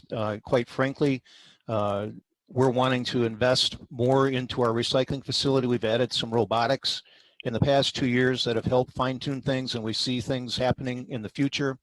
We're also finding that municipalities don't want to rehash this every 5 years either. They like the longevity and the reduced inflators every year, and I guess our history too. I mean, we wouldn't be coming to you with a 10-year if we hadn't been servicing you for 10 years. So, right. Final question. The service is fantastic right now, in my estimation. Thank you. What are the village's options in the event you say you sell your company, and I'm just using that as an extreme example. You sell your company and then the new provider provides terrible service. What in the contract allows us to deal with a decline in service? Well, I would imagine that your total satisfaction is of utmost importance. But to address the first point, the Pelletiers have set up a foundation so that the company can never be sold to an outside service. It's set up to be kept in the family forever and perpetuating. Okay. They recognize that. And I guess I wanted to address that first because that is important. But I'm sure that if you needed some kind of assurance that we couldn't cure some issue, that's something, but it typically just isn't written into, it just doesn't happen. It never gets to that point. Okay, let me rephrase my question then. Is there anything in the contract that would allow us to deal with that? I'd have to dig that out, sir. Okay. And we can certainly entertain different thoughts on that. And what would those be? Well, we have 2 municipalities that institute fines for specific infractions, like an account or a stop isn't serviced within 3 days of its scheduled day. There's a certain amount of fine. There could be a menu that could be prepared similarly that could be presented. Okay. How do other board members feel about this? Go ahead, Corey. I get 2 things. The first thing that I wanted to mention was, have we posted the new schedule and calendar onto our website? I think we're going to get a lot of questions when that change happens, and I think having it on our website would be helpful. We'll do that if we haven't. Okay. And then second of all, it's my, I guess, similar concern to Jerry, but more a question for Matt. Can the village basically lock in, can our village board sign a contract for a 10-year period? I thought that we were limited on the term of contracts that we can encumber future boards on. Yeah, I'm not aware of any such limit on this type of contract. There's no limit on the term that this board can commit to for these types of services. You're not contracting away a future board's authority. You are binding future boards to live with this contract for up to 10 years if you do that. But I'm not aware of anything that would prevent the village from doing that. Okay, I guess, I like Jerry, I am very pleased with the service that we've gotten from Pelletieri. I don't have any issues or concerns right now, but I do hesitate on entering in such a long contract, not knowing kind of what our repercussions would be if we did have an issue with the quality of our service. So I would also be interested in having something just to make sure that we continue to receive the spectacular service that we already get. Jeannie, question? Yeah, go ahead, Randy, and then Luke. Mike, how long have we been with Pelletieri? Since 2007. Okay, and I'll just say, give a quick personal example. One week I was missed recycling. We called Pelletieri. Within the hour, somebody was there to come and empty our recycle. So from a personal standpoint, I think they have good service. Mm-hmm. Did you have a question? Yeah, just listening to the board members. I'm just wondering if Mike or Jeff, historically, what have we done in the past with contracts with Pelletieri? Have we done 10-year contracts in the past, or is this the first one? This will be the first one. Yeah, 5 years otherwise. And we're 3 years into the current 5-year program. Yeah. Okay. Thank you. Amanda? So I've been very satisfied with Pelletieri. I haven't heard anything negative, only good things. They've been very responsive. In my opinion, they have proved themselves with these previous shorter contracts and shown to be a good, reliable company, family owned. They've demonstrated in the conversation today that that's not going to change because the company can't be sold off. I do not particularly see the need for a quick exit if service declines or something like that. I feel like they're the kind of company that would make it right. And honestly, I had the competition out there. I have heard some negative things about. So I think if we were to jump ship, that would be a very serious decision that would need to be made and really some thought put into it. So I don't know. I don't see the need for any sort of clause to get out of it at this point. It's not a deal breaker for me. That was it. Thanks, Amanda. Can I do Jenna and then I'll go back to Corey? Is that okay? Jenna, go ahead.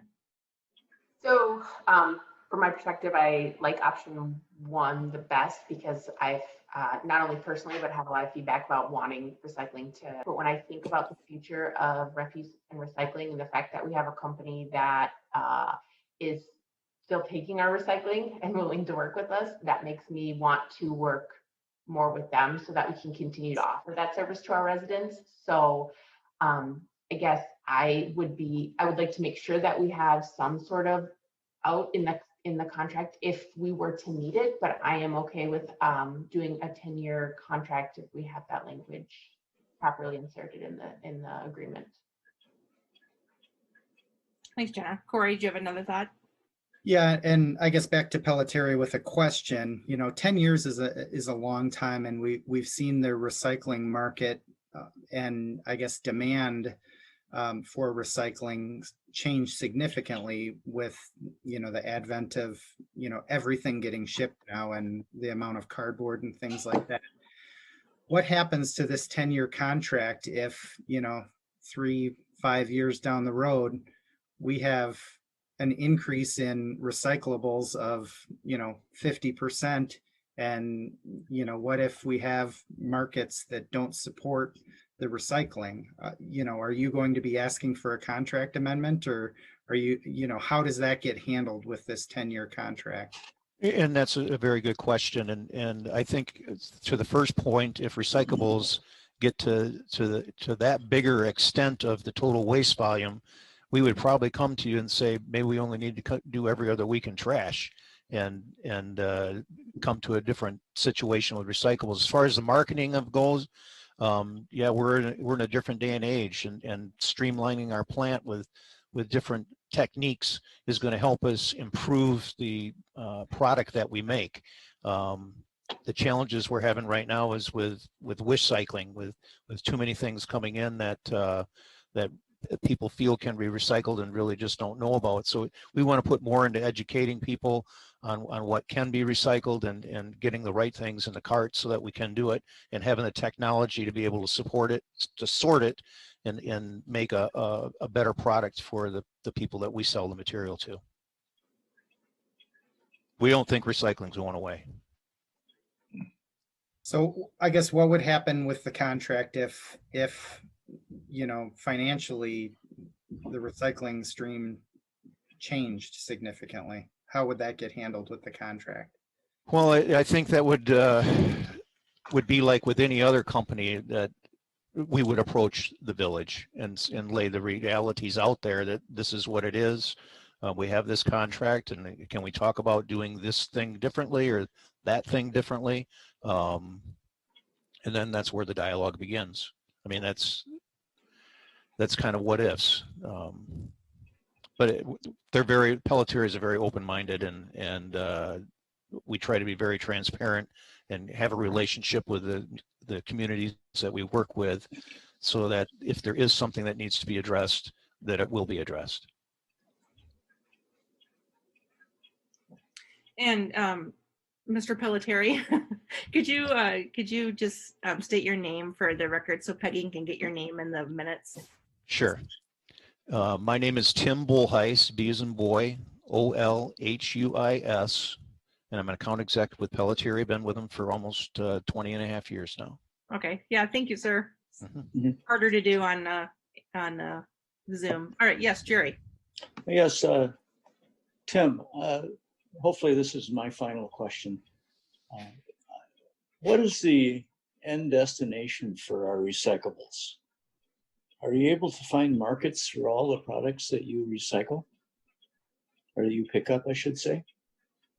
We are finding markets for everything that we're collecting right now. It may take us a while to find a place for the 3 through 7 plastics to go, but because there's such a small amount of the stream, we're able to keep them baled in places in our plant. Right now, aluminum is down, so we're stockpiling our aluminum bales till the thing turns around and we can sell them. Okay. We're not unlike any other company. We're fortunate that we have the space to do that. Okay. My current concern was that I just was concerned that it not end up in the landfill. Oh, absolutely not. No. Yeah, and no, we have 20 hours worth of shift a day in our recycling plant that we're dedicated to keep that thing going. Very good, Tim. A final comment, and this is just for my other fellow board members. This is really what we're talking about here tonight right now, we're extending a contract that's still got 2 years left on it. So we're talking an extension, committing the village for another 12 years, I guess. That's my comment. Is that correct, Mike?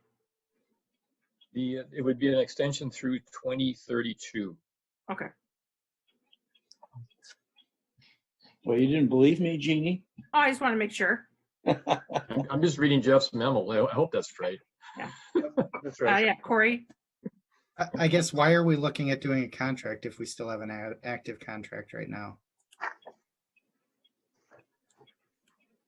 Well, one of the things, I mean, this is something we've been approached by Pelletieri for a couple of reasons. Obviously, it started with the fact that they needed to add a second or a fourth day to the village just because of the growth on the west side, and of course that makes complete sense. And then also, Tim, forgive me if I'm wrong here, but we were discussing kind of the change in what we've seen in the village in the last 12 years that you've been here is a shift from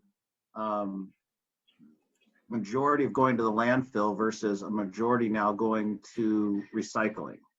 And so to be able to accommodate that, obviously it was like, okay, I think Pelletieri's come to us saying, we would look at modifying your contract so that we can do this every week recycling.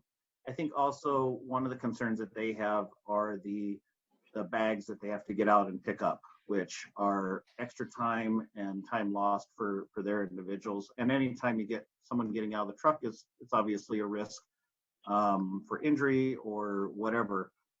So, that's kind of where we've gotten to today on that. Under both of these contracts, I was going to bring to everyone's attention, if we do this contract extension, then Pelletieri will require, if you do have more than what your garbage can or your recycle bin can handle, you will have to contact them and pay the $3 surcharge to then have the bag picked up by hand. So we're hoping that that's going to be avoided by weekly recycle pickup where you won't need to have those extra bags outside. Is that about right, Tim?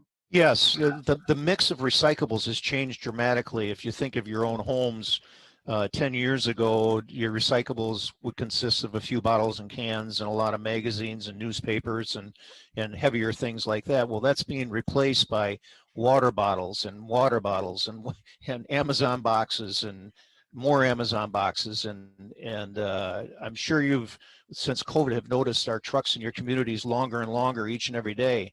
And it's because we're having to make more trips to the recycling center, and the landfill too. But we did a study 3 months into COVID and found that the average house in all of the 50,000 homes we service in the area, didn't matter what municipality it was generating about 3 extra pounds of trash or waste material a week. Well, that doesn't sound like much, but that's 75 tons for us. And when a truck only holds, 10 to 12 tons of recyclables, that's making extra trips. And so it makes sense to come every week and do it if you're going to make 2 trips on an every other week to the recycling center. And it allows us to have efficiencies that we can pass on and keep these annual escalators at a reasonable rate.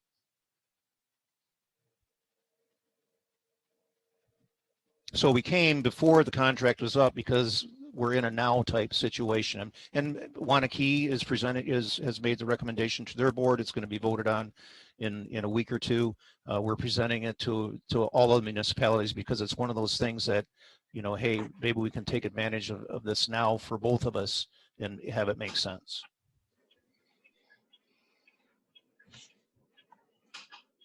Jerry, go ahead. Yes, Tim, have any of your customers requested language when they renew their contracts that would allow them to opt out of the contract? The only language that I've seen specifically pertains to municipalities are quite concerned about companies changing ownership in the middle of an agreement. So there'll be verbiage that in an agreement that says if a company changes ownership, that the municipality has the right to put the business out to bid. And actually the city of Broadhead exercised that, and we ended up with their business. Okay. And you said that your company is now what, a foundation or a?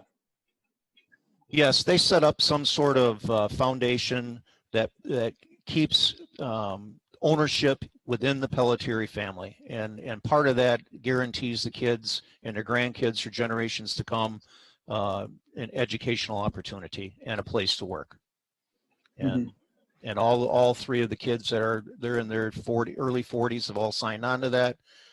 Tom Pelletieri and Michelle are still very active in the business, and it's still a very family-run business. Yeah, I don't doubt that. Well, I guess, I'll finish by stating what I did right away, that the service has been excellent. And my only concern is we're tying a future board to this decision. And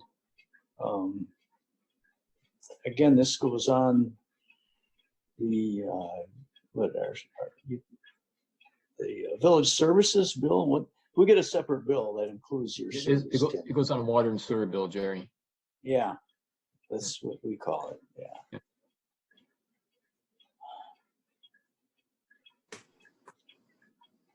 Corey, did you have thoughts? I have one quick question. What is our current escalator for the 2 years remaining in our contract? 2.5%, I believe. Isn't that right, Tim?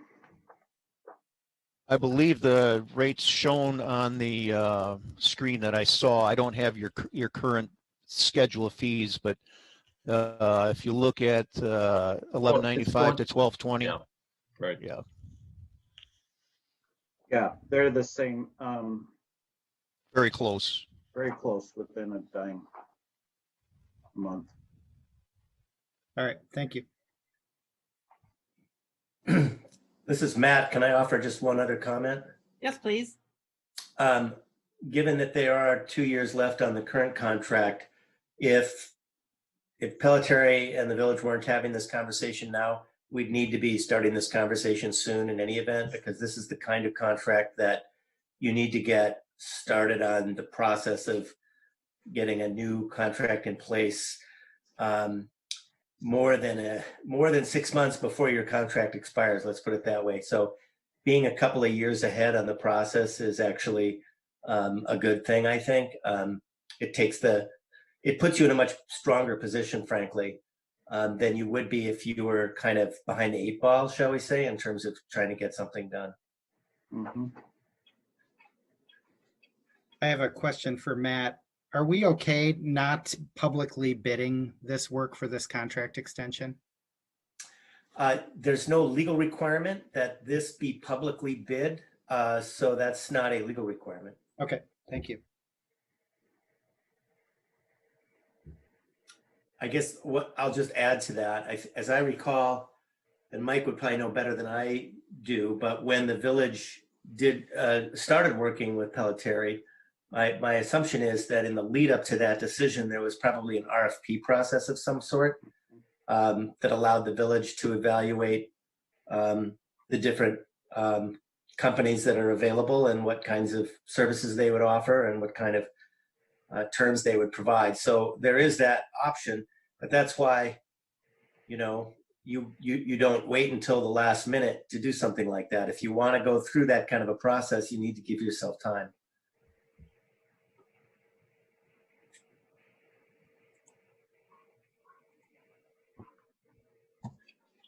All right, so does anyone want to make a motion? Gee, I'm going to make a motion to approve option number 1. I think there's a motion on the floor. Motion made by Bollig and second by Jacobson. Oh, Yep. thank you very much. All right. Yep. Okay. Yep. So- No, I made a motion for discussion.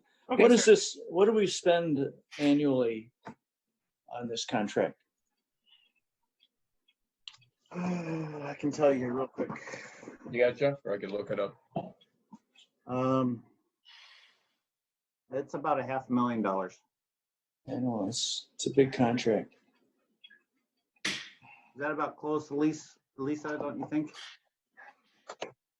Yeah.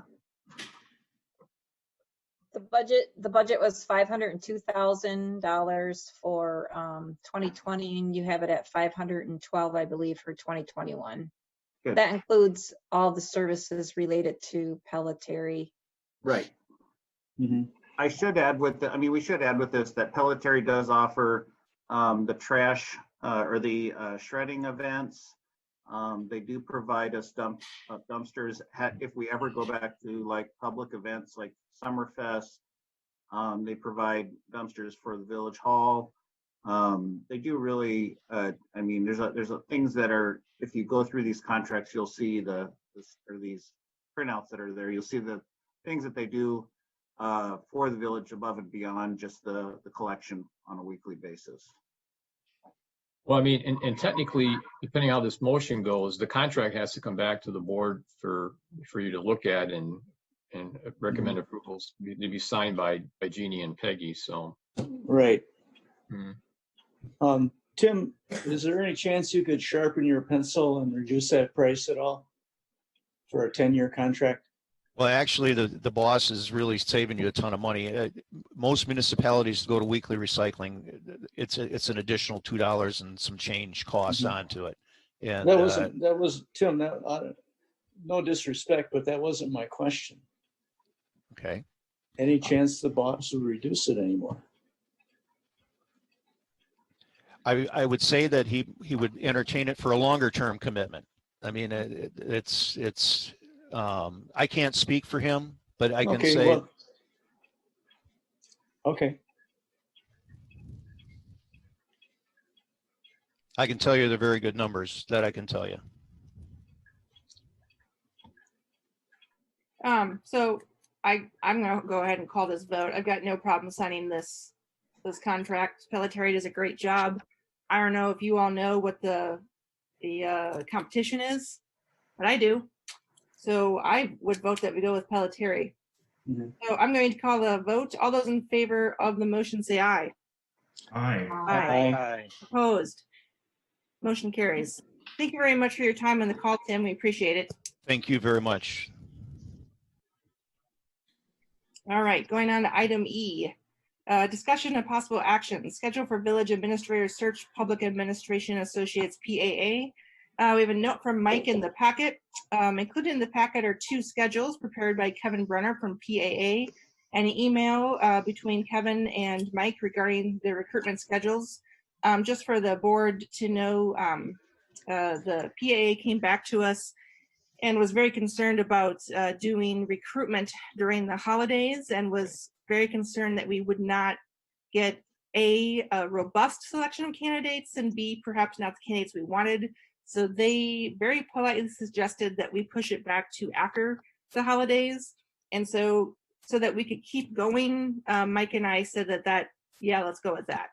So if you all want to overrule us on that, now's your chance. But I really wanted to keep going with the process. Right? Is that a good summation, Mike? Yeah, I mean, so what Kevin did was he said, yeah, I agree completely. He did not want to be recruiting during the holidays. So then he said, well, let's try to do an early fall recruitment. And when I looked at it, it's not fair to the board and the staff with the budget and this humongous election we have upcoming to do that. And so I said, Kevin, let's just do the winter one. And I'll be getting I have these assessment forms I need to get to the board in November. You'll send those back to Kevin, and then you can see that in December we'll start the process. So, and I mentioned to Kevin and to Jeannie that if I have to stay a couple extra weeks into April, a new person to start, it's not the end of the world. So 40 or 50 weeks maybe. Your wife might disagree, but actually, my wife is the one that said, when I asked her about this, she said, "What does it matter after 20 years, 2 more weeks?" I go, "I agree." Yep. Yeah. What a good woman. Yep. So no, right, do you need action on this, Mike? Unless the board wants to go against our recommendation or our decision, Jeannie, I'm comfortable with it. I just think I just feel relieved. I just felt really uneasy rushing the process. And so this will be good. We'll get through the election. We'll get through the budget, the holidays, and then after the first of the year, we can start working on this. So I think it's a good schedule. Everybody okay with it? All right. Excellent. Thank you for your support on that. All right. Items F, result of the Race to the New Library fundraising event. Jennifer, do you want to talk about that? Sure. Mike just asked for a quick update. So we're trying to be really creative with different kinds of events since in-person events are really challenging right now. So we did a virtual 10K, 5K, or 4/10 of a mile run, which is the distance between the current library and the new library. We had good participation and raised about $1,600 from that event. So that was great.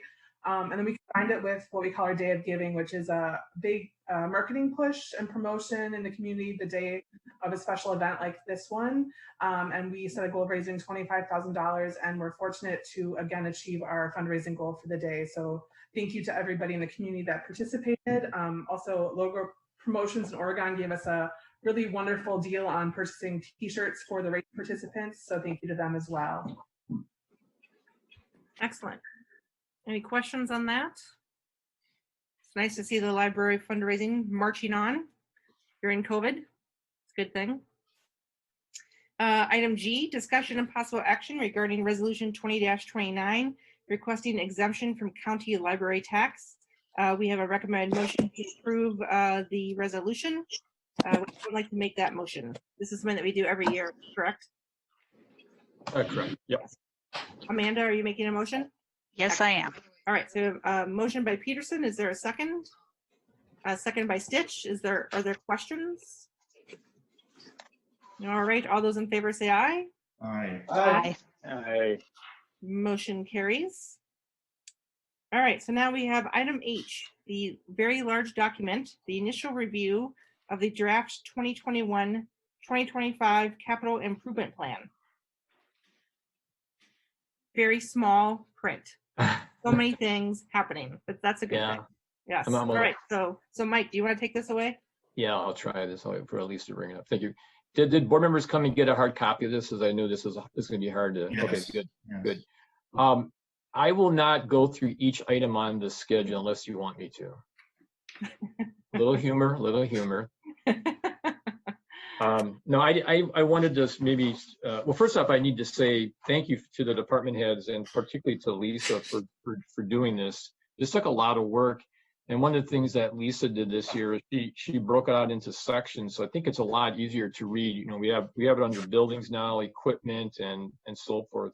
And so you can just pick the document up and say, oh, what are we spending on parks? You can just sort of go across the page and see that. So I think it's a lot easier to look at. And I will mention that why I have the word initial in front of this is that we're not asking for the board for any action tonight. We have sent this to Dave at Ellers, who is now doing the financial side of this, and he'll be coming forth back to the board with a financial plan for this. And that will probably, at that point, we'll probably ask the board to vote on it. So this is just a review of the projects that we have sent to him to start putting into the financial plan. Maybe before I go, are there any just general questions you have about the plan before I do a little review here? Mike, I have one. Jeannie? Yeah, please. Mike, where is the satellite, the building? I assume it's under one of the village buildings, $15,000 to kind of look for land or something. Is that right? What Lisa did was, you see, she's got fire district capital. So without looking at their individual CIP, Randy, I'm not sure what year that's in. Okay. And what we did is we took our share of the capital. But Mike, it is in there, right? I'd have to look that up and for me to say that. If it was in Glenn's 5-year CIP, then it would be in here. Correct. Okay. All right. Thank you. Yep. Anything else on that? Okay. So I think one of the main things I want to talk about, and you may have some questions about this, are the buildings. Because when you look at the summary on the bottom part of the right page here, buildings, you're looking at $20 million, borrowing 16. So it's significant. And this is why a couple of weeks ago we talked to the board about the West Side Park, because we were talking about potentially putting a village hall or municipal building out there. So when you start next year, we are going ahead that we're going to be designing the new library for construction in 2022. And then as you go across, we're proposing to construct that in 2022. But at the same time we're doing that, we will be doing a conceptual design for the new senior center. We borrowed money last year for that, and we'd be hopefully we're done with COVID. People are in a different frame of mind. We can start looking at designing a new senior center, and then we're proposing in 22 to start designing the village hall for a potential 2023 referendum. So for us to build a new village hall, we would actually have to have it approved by the village residents, village voters. So in 23, we would be allocating $100,000 for the senior center construction design for the village hall. And then what happens is once the library is built, according to the current plans, senior center would then move into the village hall. And for that to happen, we're going to have to do some remodeling for that to happen. And so we're saying in 23, we would start doing design for that. In 24, this plan is showing us building the new village hall and actually remodeling this building for the senior center to move in. And then in 25, we're building a new senior center on Park Street, where the current library is and the senior center is. So that's a lot. We're doing a lot in 5 years. Is that all going to happen? I think Lisa and I usually say when you go out past 2 years, projects change, but we really felt we needed to come up with a logical sequence of doing these buildings. I think we have it in this plan. Any questions on that? Corey, go ahead. Oh, Corey, you're still muted. Sorry.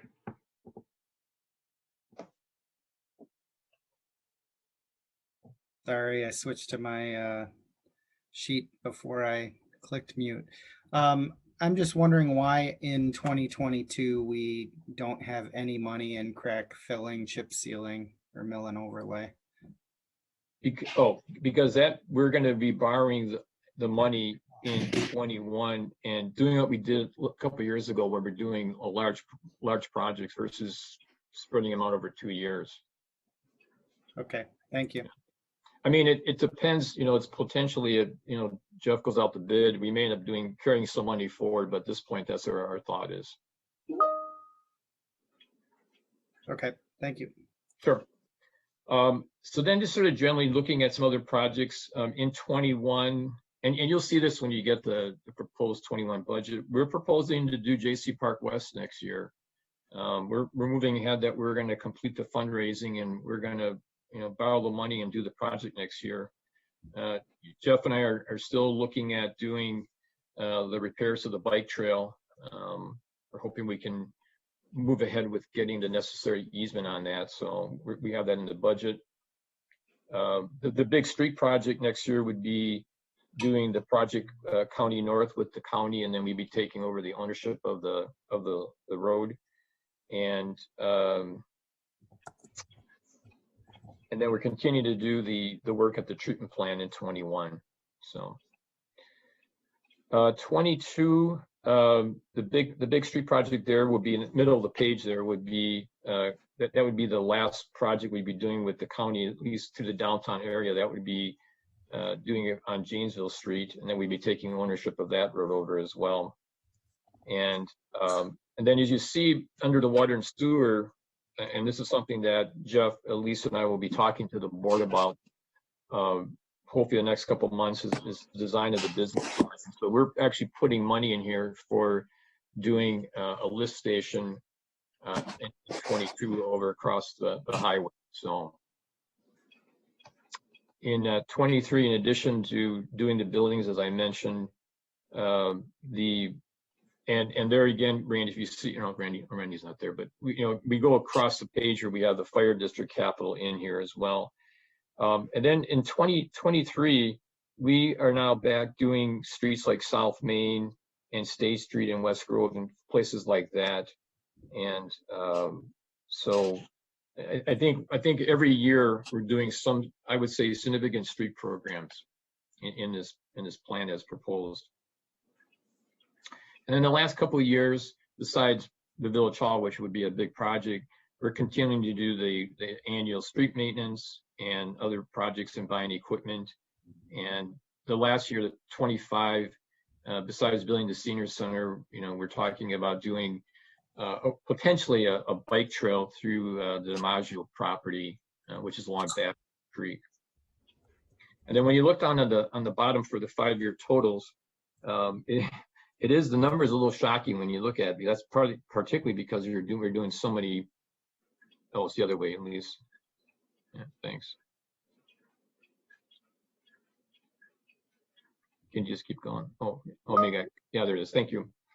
$68 million for a 5-year total, and then $59 million for borrowing. And what's in there also is obviously the work on the treatment plant. So in addition to the buildings we're doing, we're also obviously doing the $11 million construction of the treatment plant.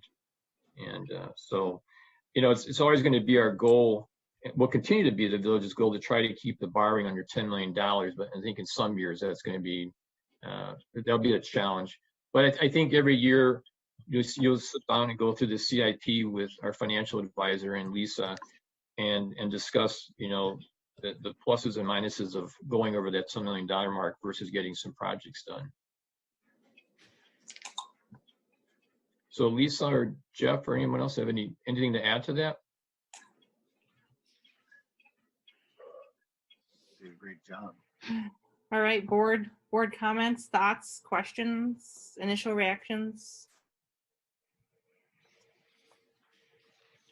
I'll just add that this is just a plan.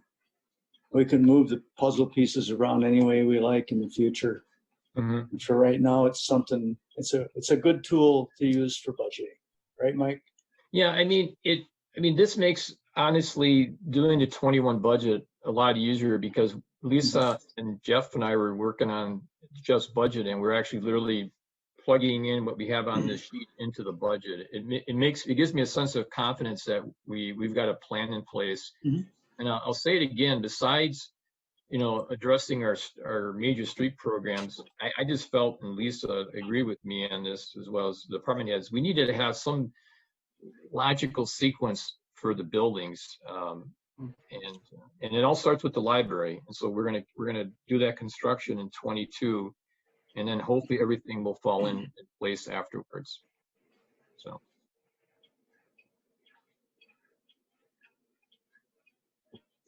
But we'll be talking a lot more in detail when Dave from Elders comes with the financial plan, and I think that'll be interesting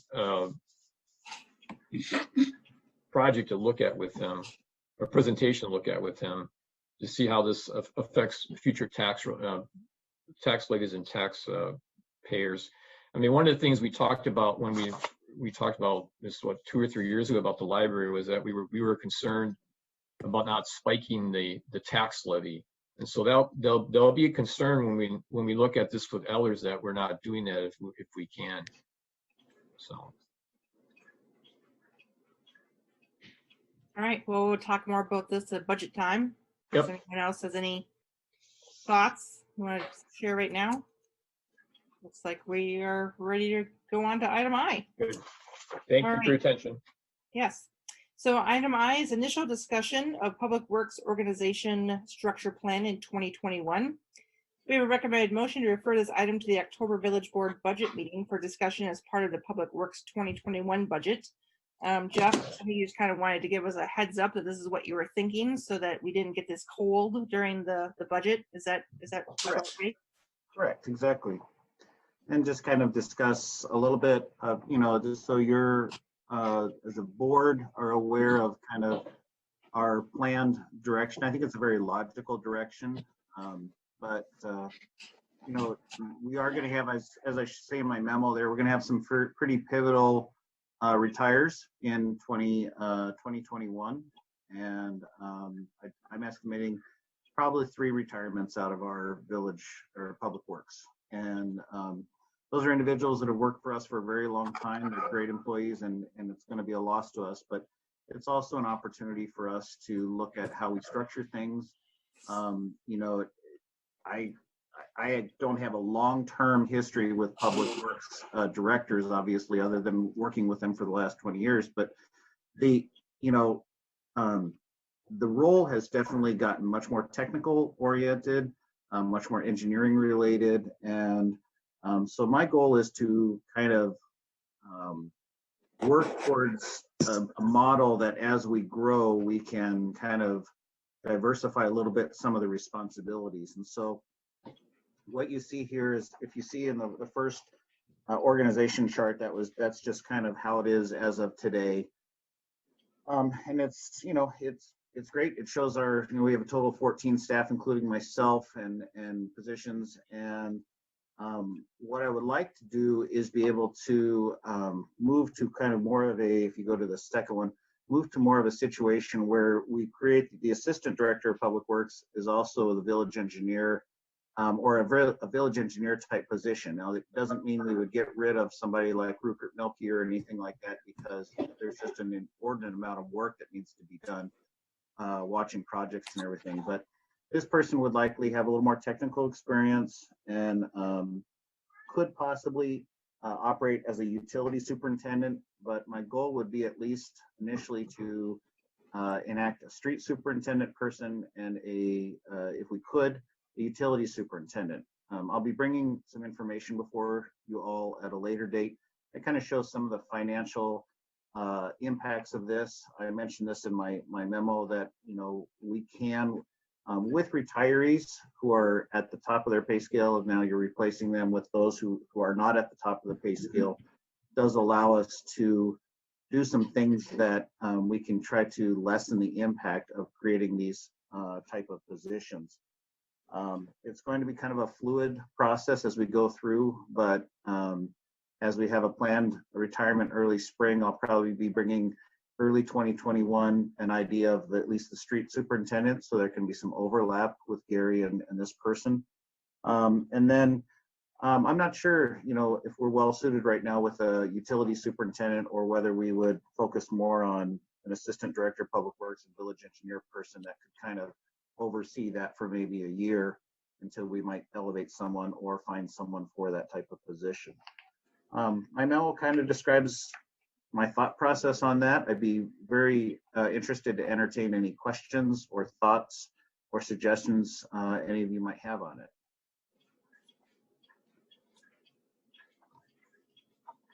Corey, go ahead. I like the idea. About the only thing that I would say is, rather than calling it a street superintendent, maybe a streets and parks superintendent, since they're kind of overseeing a lot more than just streets. Okay.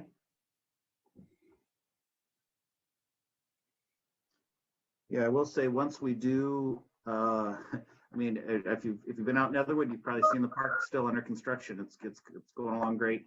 But once we do have that park, JC Park, and possibly Westside Park, at that time we will need a park superintendent at that time. So that would be good. Then maybe, Corey, at that time we separate that out. I guess one other question: would you see the assistant director and village engineer as doing any of the village engineering services that we currently consult out? Some, yes. You know, and it depends on.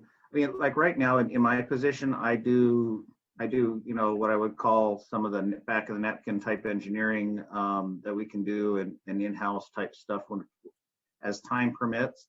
We might be able to save some money by, you know, keeping that in-house, but we're still going to have a lot of, I mean, we have a lot of things that we're falling behind on just because of too many things going on all the time. So, but yeah, that's what I foresee as well.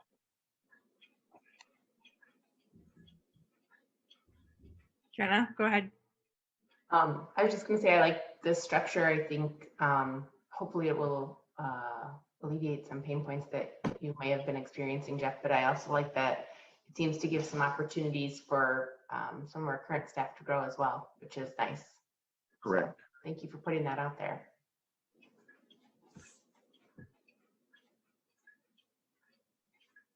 All right, so thank you, Jeff. We'll talk about that more during the budget, but thanks for giving us a heads up and putting some thought into that. We appreciate that. And we'll take that on the let's see, yes, we'll take to our, you'll see that again at our budget meeting. I don't know, do they need to vote on that, Mike? I don't think. I they will. already noted it. I got it. Okay. Yeah. All right, next, item J, discussion and possible action regarding Public Works employee, Nick Arsenal, market rate wage adjustment. We have a recommended motion to approve the wage schedule for Public Works employee Nick Arsenal contingent on available annual funding. Jerry Bollig will make that motion. Thank you, Jerry. Is there a second? Second by Peterson. Any discussion on this? Yes, Corey.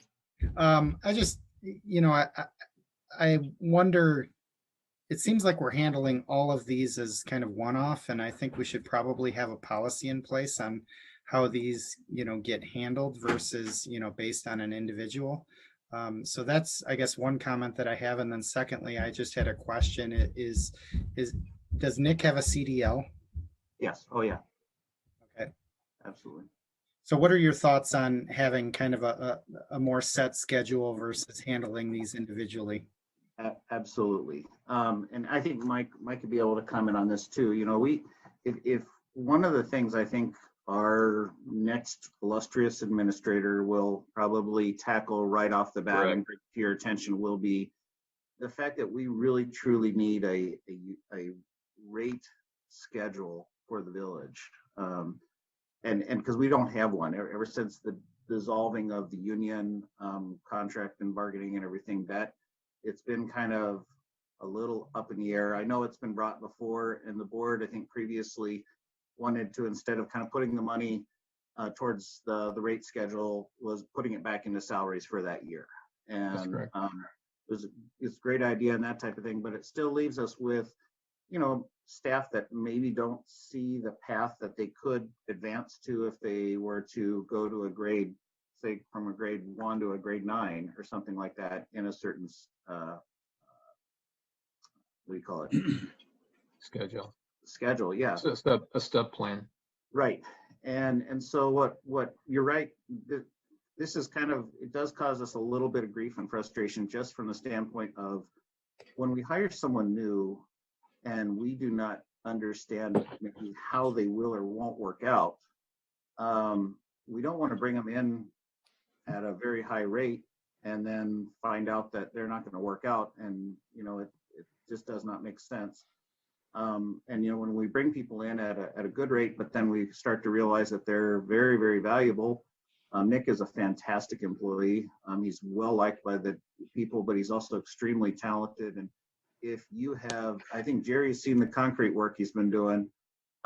He and Nick, we have two Nicks. We have Nick 1 and Nick 2, but he's Nick 2, and he's been fantastic in helping Nick 1 with all the concrete and everything. So it is kind of a pain to go through this, but I want to make sure that the employees that are proving themselves and proving their worth to our village and to our staff are, being brought up into that schedule. And we just don't have that in place right now.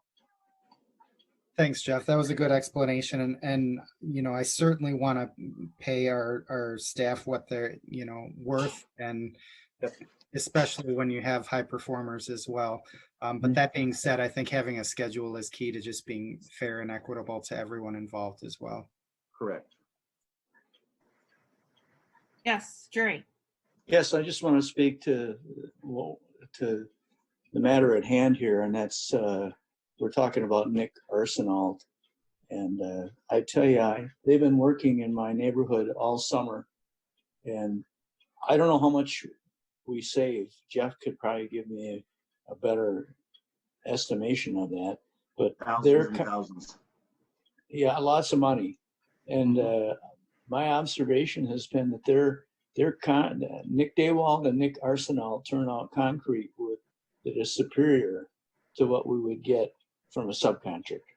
Yep. So I agree. I agree. I fully support what Jeff's trying to do here. Yeah. All right. So I think we still need to vote, correct? Yes. Correct. Yes. All right. So all those in favor of the motion say aye. Aye. Aye. Opposed? Motion carries. Thank you. Thank you. All right, item K, discussion and possible action regarding a cost reimbursement agreement with Habitat Humanity of Dane County. We recommend motion to approve the agreement with Habitat of Humanity. Is there someone who would like to make this motion? Motion by Jacobson, second by Peterson. All right, and then just as a recap, this is something new that we decided a few meetings ago to work with developers. So is this maybe the second one we've put out? I think it's the third. Oh, wow. Here, kind of long. Any questions on this one? All right, all those in favor say aye. Aye. Aye. Aye. Thank you. Motion carries. We have a discussion and possible action regarding South Perry Parkway and Janesville Street intersection design task order. We have recommended motion to approve the task order from SRF Consulting in the amount of $47,500 for design services for the South Perry Parkway and Janesville intersection design. Would someone like to make this motion? Motion by Jacobson, second by Peterson. Questions, discussions on this?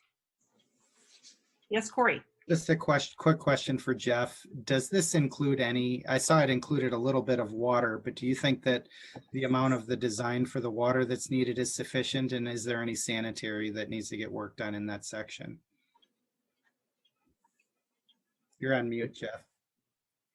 Sorry about that. Yeah, the water is very, very minimal. I ran through with them the location of the water and what needed to be done, and they actually came back and revised it a little bit because of that. So I think with the sanitary, it might just be a manhole note to rebuild a section or line a section. I think we're good. Thank you. Yep, you're welcome. Further questions? All right, all those in the favor of the motion say aye. Aye. Aye. Aye. Anyone opposed? Motion carries. Thank you. Item M, discussion of possible action regarding bike path microsurfacing test area and contract. We recommend motion to approve the contract with Farner Asphalt Sealers in the amount of $9,700 for microsurfacing a section of bike path in Keller Alpine Park, funding from the prior borrowing for bike trails. And Jeff, this is kind of a test project, right? Correct. Do you want me to discuss it before or after the motion? Oh yeah, does someone want to make this motion? Randy will make it. Thanks, Randy. Oriole second. And second by Stitch. Yeah, okay, so let me just give you real quick. We have 7.5 miles of bike path. They're getting older every year. And one of the things that has kind of bugged me for about 3.5 years now is there really is not a entity out there talking about how to rehab or maintain a bike path. Some of them will crack fill. When we crack filled out on this section and all of Keller Alpine Park, they routed the cracks first, and that actually made them very wide. And in my opinion, a little too wide, and that stuff that they put in there is very spongy. So what I've been looking for is kind of a product that might be able to help smooth out some of that, as well as act kind of like a sealant that's a little more than just a spray-on type of product. So I've been working with Farner Asphalt, who they're the ones that did our crack filling and chip sealing this year, and looking at this microsurfacing. And just real quickly, essentially, it's almost like when you see a Zamboni go across the ice, and the Zamboni's putting down a very thin layer of ice. Well, it's the same kind of thing. It's an emulsion slurry, and I've been waiting days to be able to say that, right? An emulsion slurry of just basically a very fine grit, like a sand, and then an asphaltic type of material, and then it just kind of skims it over the top and creates that nice protective surfacing. My goal here is you'll see in our capital improvement plan, or that we just looked at a while ago, is actually setting aside approximately, I think it was $75,000 a year for trail maintenance, and that we would be doing a project about every 3 years. So every 3 years, we'd probably do about a $225,000 trail maintenance project, because we don't want to fall behind on this and all of a sudden end up with 8 miles of trail that need to get done in 1 year. So my goal here is to take a look at this product. I've met with their representatives on site, and they looked at the situation and they agree it would be a good test case. And I just asked for them to, if we could do a section and then observe it over the next couple of years. They think it'll be a good application. I do as well, but this will give us a chance to spend just under $10,000, and had to really get a good idea of this would be something we would use on the remainder of the paths as a possible option. Good explanation. Anyone have any discussion or concerns about that? Yes, Jerry. Jeff, is this similar to the stuff that we seal coat our streets with? When we do the chip sealing, it's actually a much larger aggregate, and that gets too rough for a bike path. This is more like it's a slurry, so it's more like a sandy, very wet mixture, and then it's almost squeegeed on top of the surface. Whereas the seal coating is more of they put down like a really sticky layer and then put a whole bunch of fine little rocks on top and then brush off the excess. So it's a different process. Thanks. This should provide a nice smoother surface than chip sealing would, and also span the cracks. Ideally, we're trying to span the cracks and fill in any low areas as well. Is that something that would get slippery when wet? No, it's actually got a grit inside of it. Corey, go ahead. How did you pick the test section to do this on, Joe? I went out, I looked at areas that were, fairly cracked, but then I also wanted an area that, since the equipment that they have for this is a little larger than they use on bike paths. And so I wanted a section that they could get at very easily with their equipment.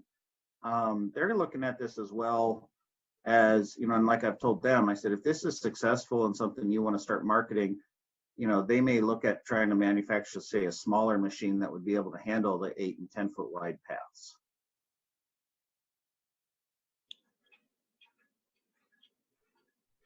Thank you. Yep, you're welcome. Any further questions? All right, then all those in favor of the motion say aye. Aye. Aye. Aye. Opposed? Motion carries. Thank you, Jeff.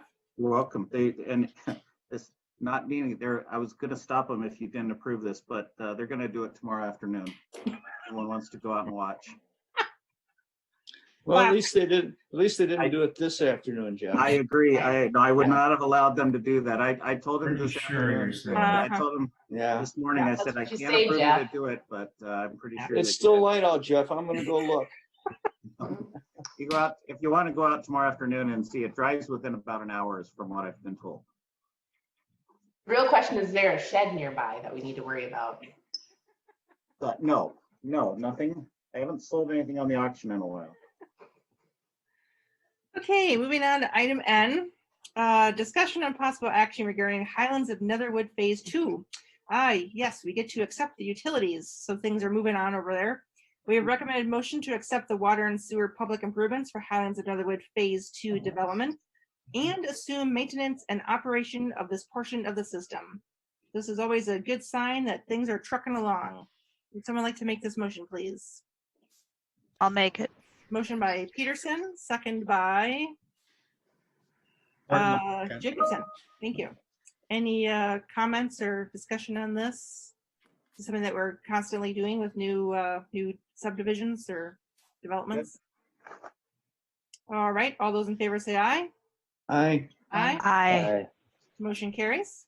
Item O, we have a discussion of possible action regarding Public Works Uniform Service Contract Renewal with UniFirst. We have a recommended motion to approve this contract for uniforms and appurtenances. Nice job, Jeff. I was wondering if anyone was going to catch that. No. We all caught it. Let's make a motion to approve the contract for uniforms and appurtenances. Is that part of a uniform, the appurtenance? Oh, Is too that, bad is Matt's that like not an here. epaulette? Matt left. He That's- could debate with you about the term. I still disagree. It's more than just a legal term. I looked up, it is an engineering term. Oh, boy. All right, so we have a motion by Amanda, I believe. Do we have a Yeah, second? just don't make me say the word. Okay. All right. Second by Stitch, thank you. Any questions on that? Jeannie, Yes, go ahead. yeah, I had a concern that the term of the contract is for 60 months. So we're tied into a contract that we know what the price is for 3 years, but we have no control over it after that. So I would much prefer to have the term of the contract match the prices that we've been told, or at least know what we're going to pay in the subsequent years.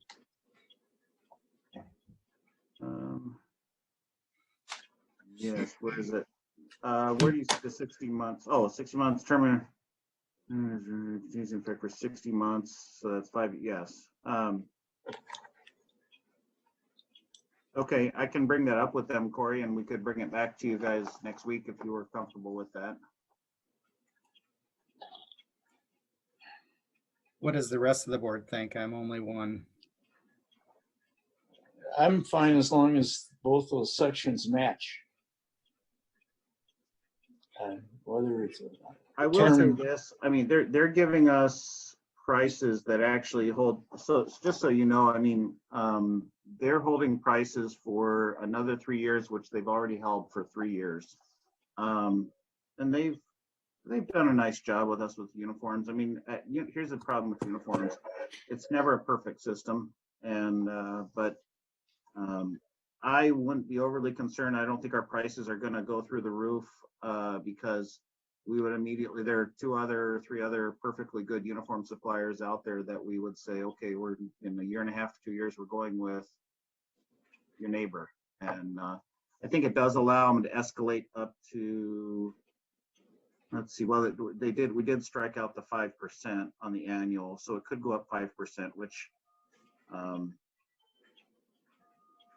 yeah. I'd be willing, whatever you guys want to do.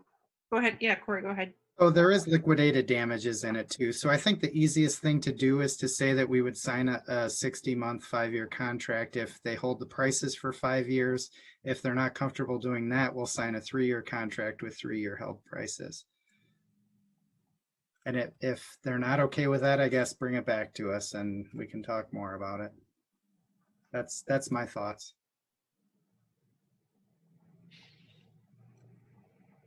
I like that. Let me I see if think get that straight. makes So sense.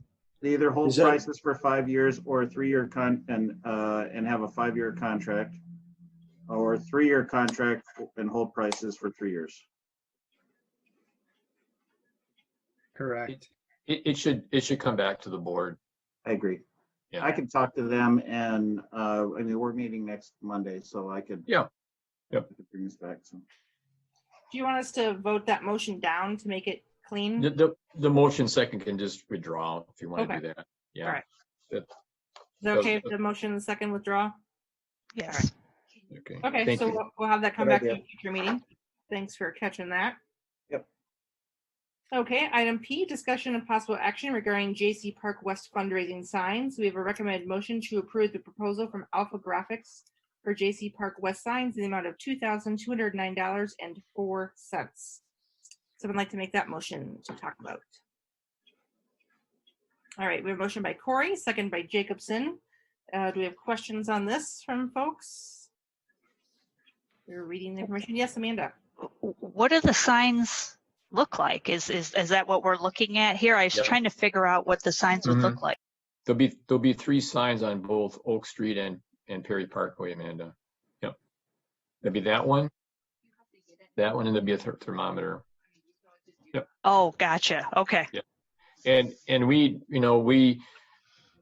held off on doing this a little bit. We were hoping that now would get these signs up and then start getting some more people to recognize that we're trying to, finish the park here or finish the fundraising for the park.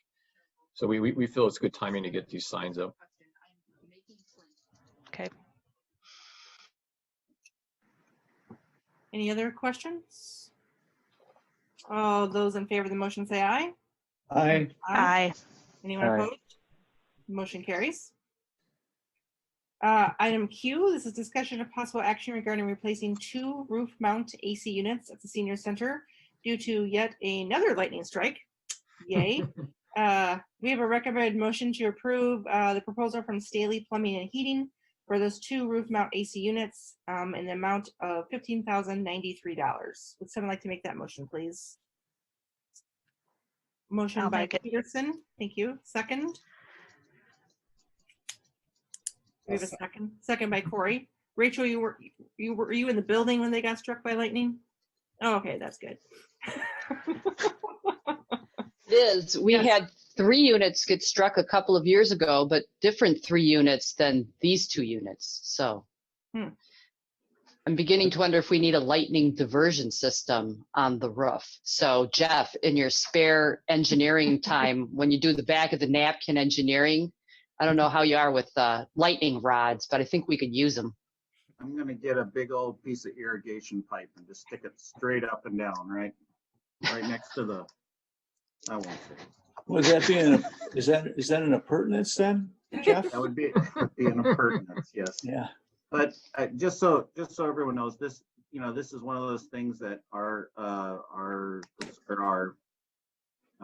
Scott Staley, he and his team looked at it. They felt it was very convincing that it was lightning caused. Sorry, got a bug on me. And then we did turn it into insurance, or Peggy did turn it into insurance. They did have adjusters come out and do a very thorough review of that. I think, Peggy, we're still waiting on the report from that, but we have submitted the claim. It has to go through kind of regardless, but kind of the wheels are going. Our hope is that this would be covered, or at least partially covered, or majority covered through insurance. All right. Any further questions on this one? All those in favor of the motion say aye. Aye. Aye. Aye. Anyone opposed? Motion carries. Item R, we have discussion and possible action regarding Highlands of Netherwood Park Contract A. We have a change order number 2. This one is in the amount of $27,401. Would someone like to make that motion, please? I'll make that motion. Thanks, Corey. We have a second. Second by I'll do it. Peterson. Any questions on this one for Jeff? All those in the favor of the motion say aye. Aye. Aye. Aye. Anyone opposed? Motion carries. Item S, village residents interested in serving on any of the following committees should submit a completed village application to Village Administrator Michael Grace. We still have an opening on the Oregon Area Fire EMS District Joint Board. We have 1 seat available. We did take off the park board of that because we have quite a few applications. So I'll be working my way through those in the next month or so. But doesn't mean that people can't always apply. We have a completely open application process at all times. So if you want to serve at anything, you just go ahead, apply, and most likely we might find a place for you. Right? Right? Yep. Yes. Yep. We like engaged citizens. All right. Under 12, report of committees. Let's see, these are mine for Planning Commission. The first one is from the September 3rd Planning Commission meeting. First of all, we canceled the public hearing to consider the approval of the conditional use permit for Agape Assisted Living. And the person that was wanting to do that has since completely withdrawn their application. So I believe that project is not planned for that area now. Correct. We won't see that one, at least for that area. Item 2, discussion and possible action. This is a lot line adjustment, CSM, for the Wangering properties. Is 325 and 337 East Lincoln Street. At the Planning Commission, Molzon approved, seconded by Bano, to recommend to us the approval of the lot line adjustment, and that motion was unanimous. So I would bring that motion to the village board for approval. Would someone like to second it? Lawler will Second by second. Fitch. Thank you. Any discussion on that one? Yes, Amanda. So all the parties agreed to this, the change? It wasn't real clear in the packet. I was trying to figure out what the change was for and that both parties were amenable to it? Oh yeah. Yeah, when you have a CSM, yeah, everybody has to be in agreement. Okay. What was the project? It was just that little bend in the center there? Is that what changed? I believe so. Is that right, Jeff? I believe so. I can speak to this. This is Winger and the applicant actually owns both of these properties now, I believe. But this is the original farmhouse for this area of town and set back rather far from the property, but has kind of a short front lot line there. And she wanted to eventually be able to do a front addition to the home, which would interfere with the setbacks required for basically the corner against this lot line. So she proposed to change it to this diagonal and give a little bit more space for future additions. Okay, good enough. Thank you. The cool thing to note, like just real quick at least, but the cool thing to note, this is, what is the history on this house out here? I mean, this is an original, the original farmstead home that was the entire area of the subdivision over there, correct? Yeah, the whole area by the high school. So this was, it's cool if you drive by the house, it looks way different than all the other houses. But yeah, this been slowly, this all that's remaining of that final original homestead. I bet Jerry remembers that. Yeah, I used to live there. I was born there. Yep. He hunted ducks over there, right? In the swamp. That's what we lived on. Yeah. Okay, so anywho, all those in favor of the motion say aye. Aye. Aye. Thank you. Aye. Thanks for letting me bug you, Jerry. That was fun. Anytime. All right.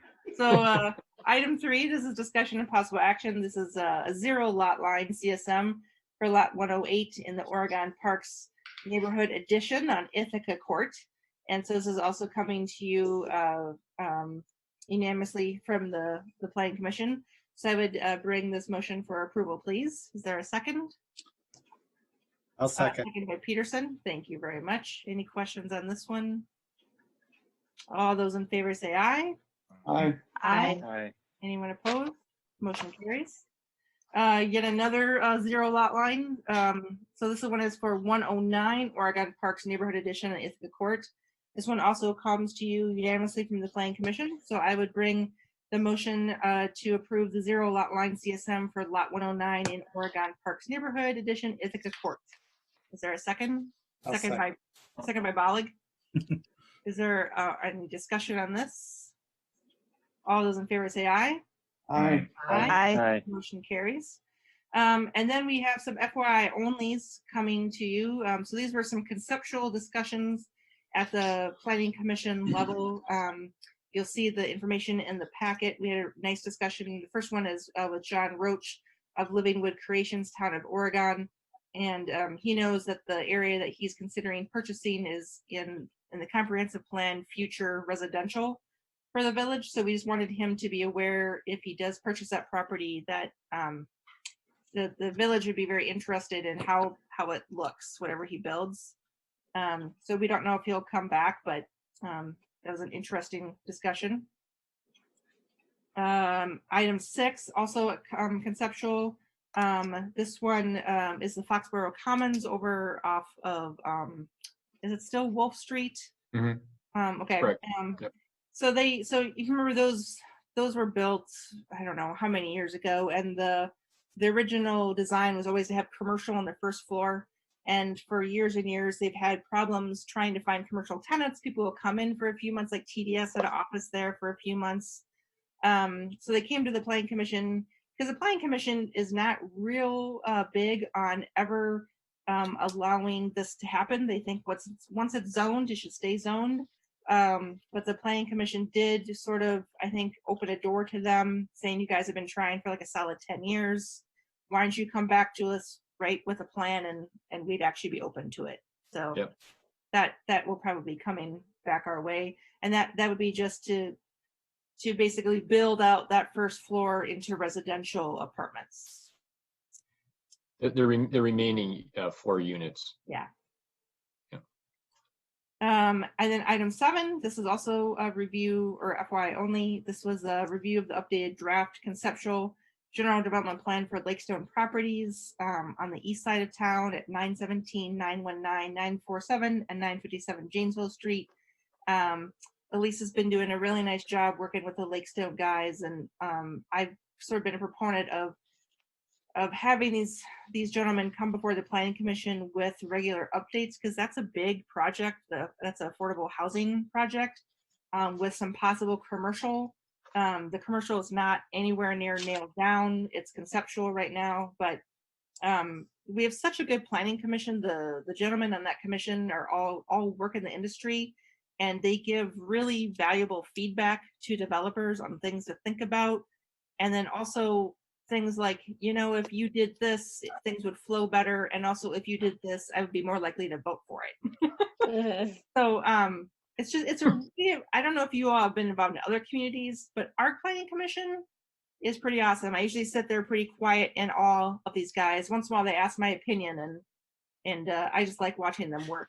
So if you think about it, we don't have, maybe I'll be wrong, but we don't have a lot of ugly buildings in this town, because we have a really good planning commission that does their homework. So that's going to be an exciting development. The Lakestone guys are moving ahead, so watch out for that. Any questions on any of those things that I blew through? But I like having those in the packet, because I, as a planning commission member, I know about those, but you all might not unless you actually go to the planning commission meetings, which are a lot like this one, full of bureaucracy and appurtenances. We're all going to start using that word now. Yes. So exciting. All right. So item 13, oh yes, Corey, I'm sorry, go ahead. Oh, you're on mute, dude. Did the plan commission give feedback to Mr. Roach about his property there? Oh yeah. They gave him a lot of feedback about like the driveway. There's a technical term for that, Jeff and Elise. What is it? Access easement. There we go. The access easement. Gave him a lot of feedback about how buildings should look. Like, we super encouraged him and basically told him, do not put up a pole shed, because in 30 years you might be surrounded by houses that don't want to look at a pole barn. And he was super open to all of that feedback. Very much at that meeting said he wanted to do the right thing. His business is very much like the wood cycle. I don't know if you are familiar with that, but he does pretty much the same thing. Okay. Yeah. All right. Thank you. Sure.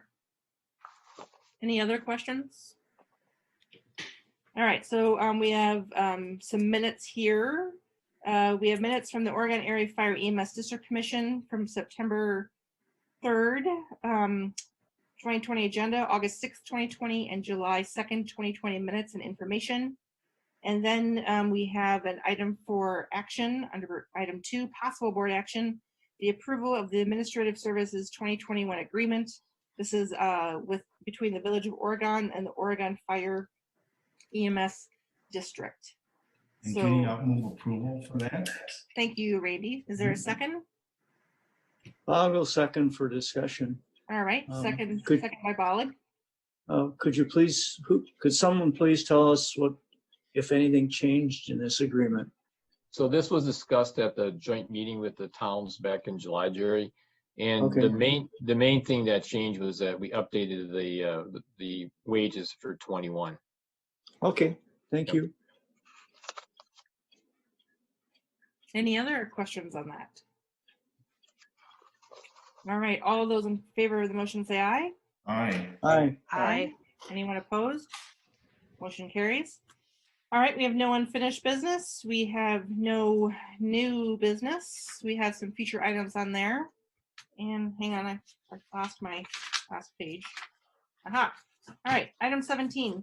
The village board may adjourn into closed session pursuant Wisconsin statute section 19.58, parent 1, parent E, to discuss negotiations with the local 421 Wisconsin Professional Police Association for a successor collective bargaining agreement.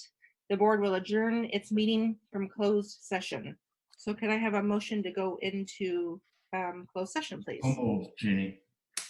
Second. So many people. All right, so we have a motion by Glish and a second by Peterson.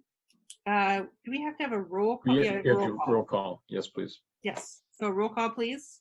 Horton, Yes. Stitch, Sorry, I couldn't hear anything. Could you repeat that? I'm really sorry. Oh, no, no problem. Look, so we just have a motion to go into closed session to discuss collective bargaining with the police association. So you can. Thank you. I'm sorry. And we have to do a roll call to go into closed session. Okay. Here. Thank you. Thank you. Peterson, Yes. Carpenter, Yes. Yeah. Yes. Glish, Yes. Ballard, Yes. Jacobson. Yes. All right. All right. So we- Jeannie, yeah. could we take a 5-minute break like we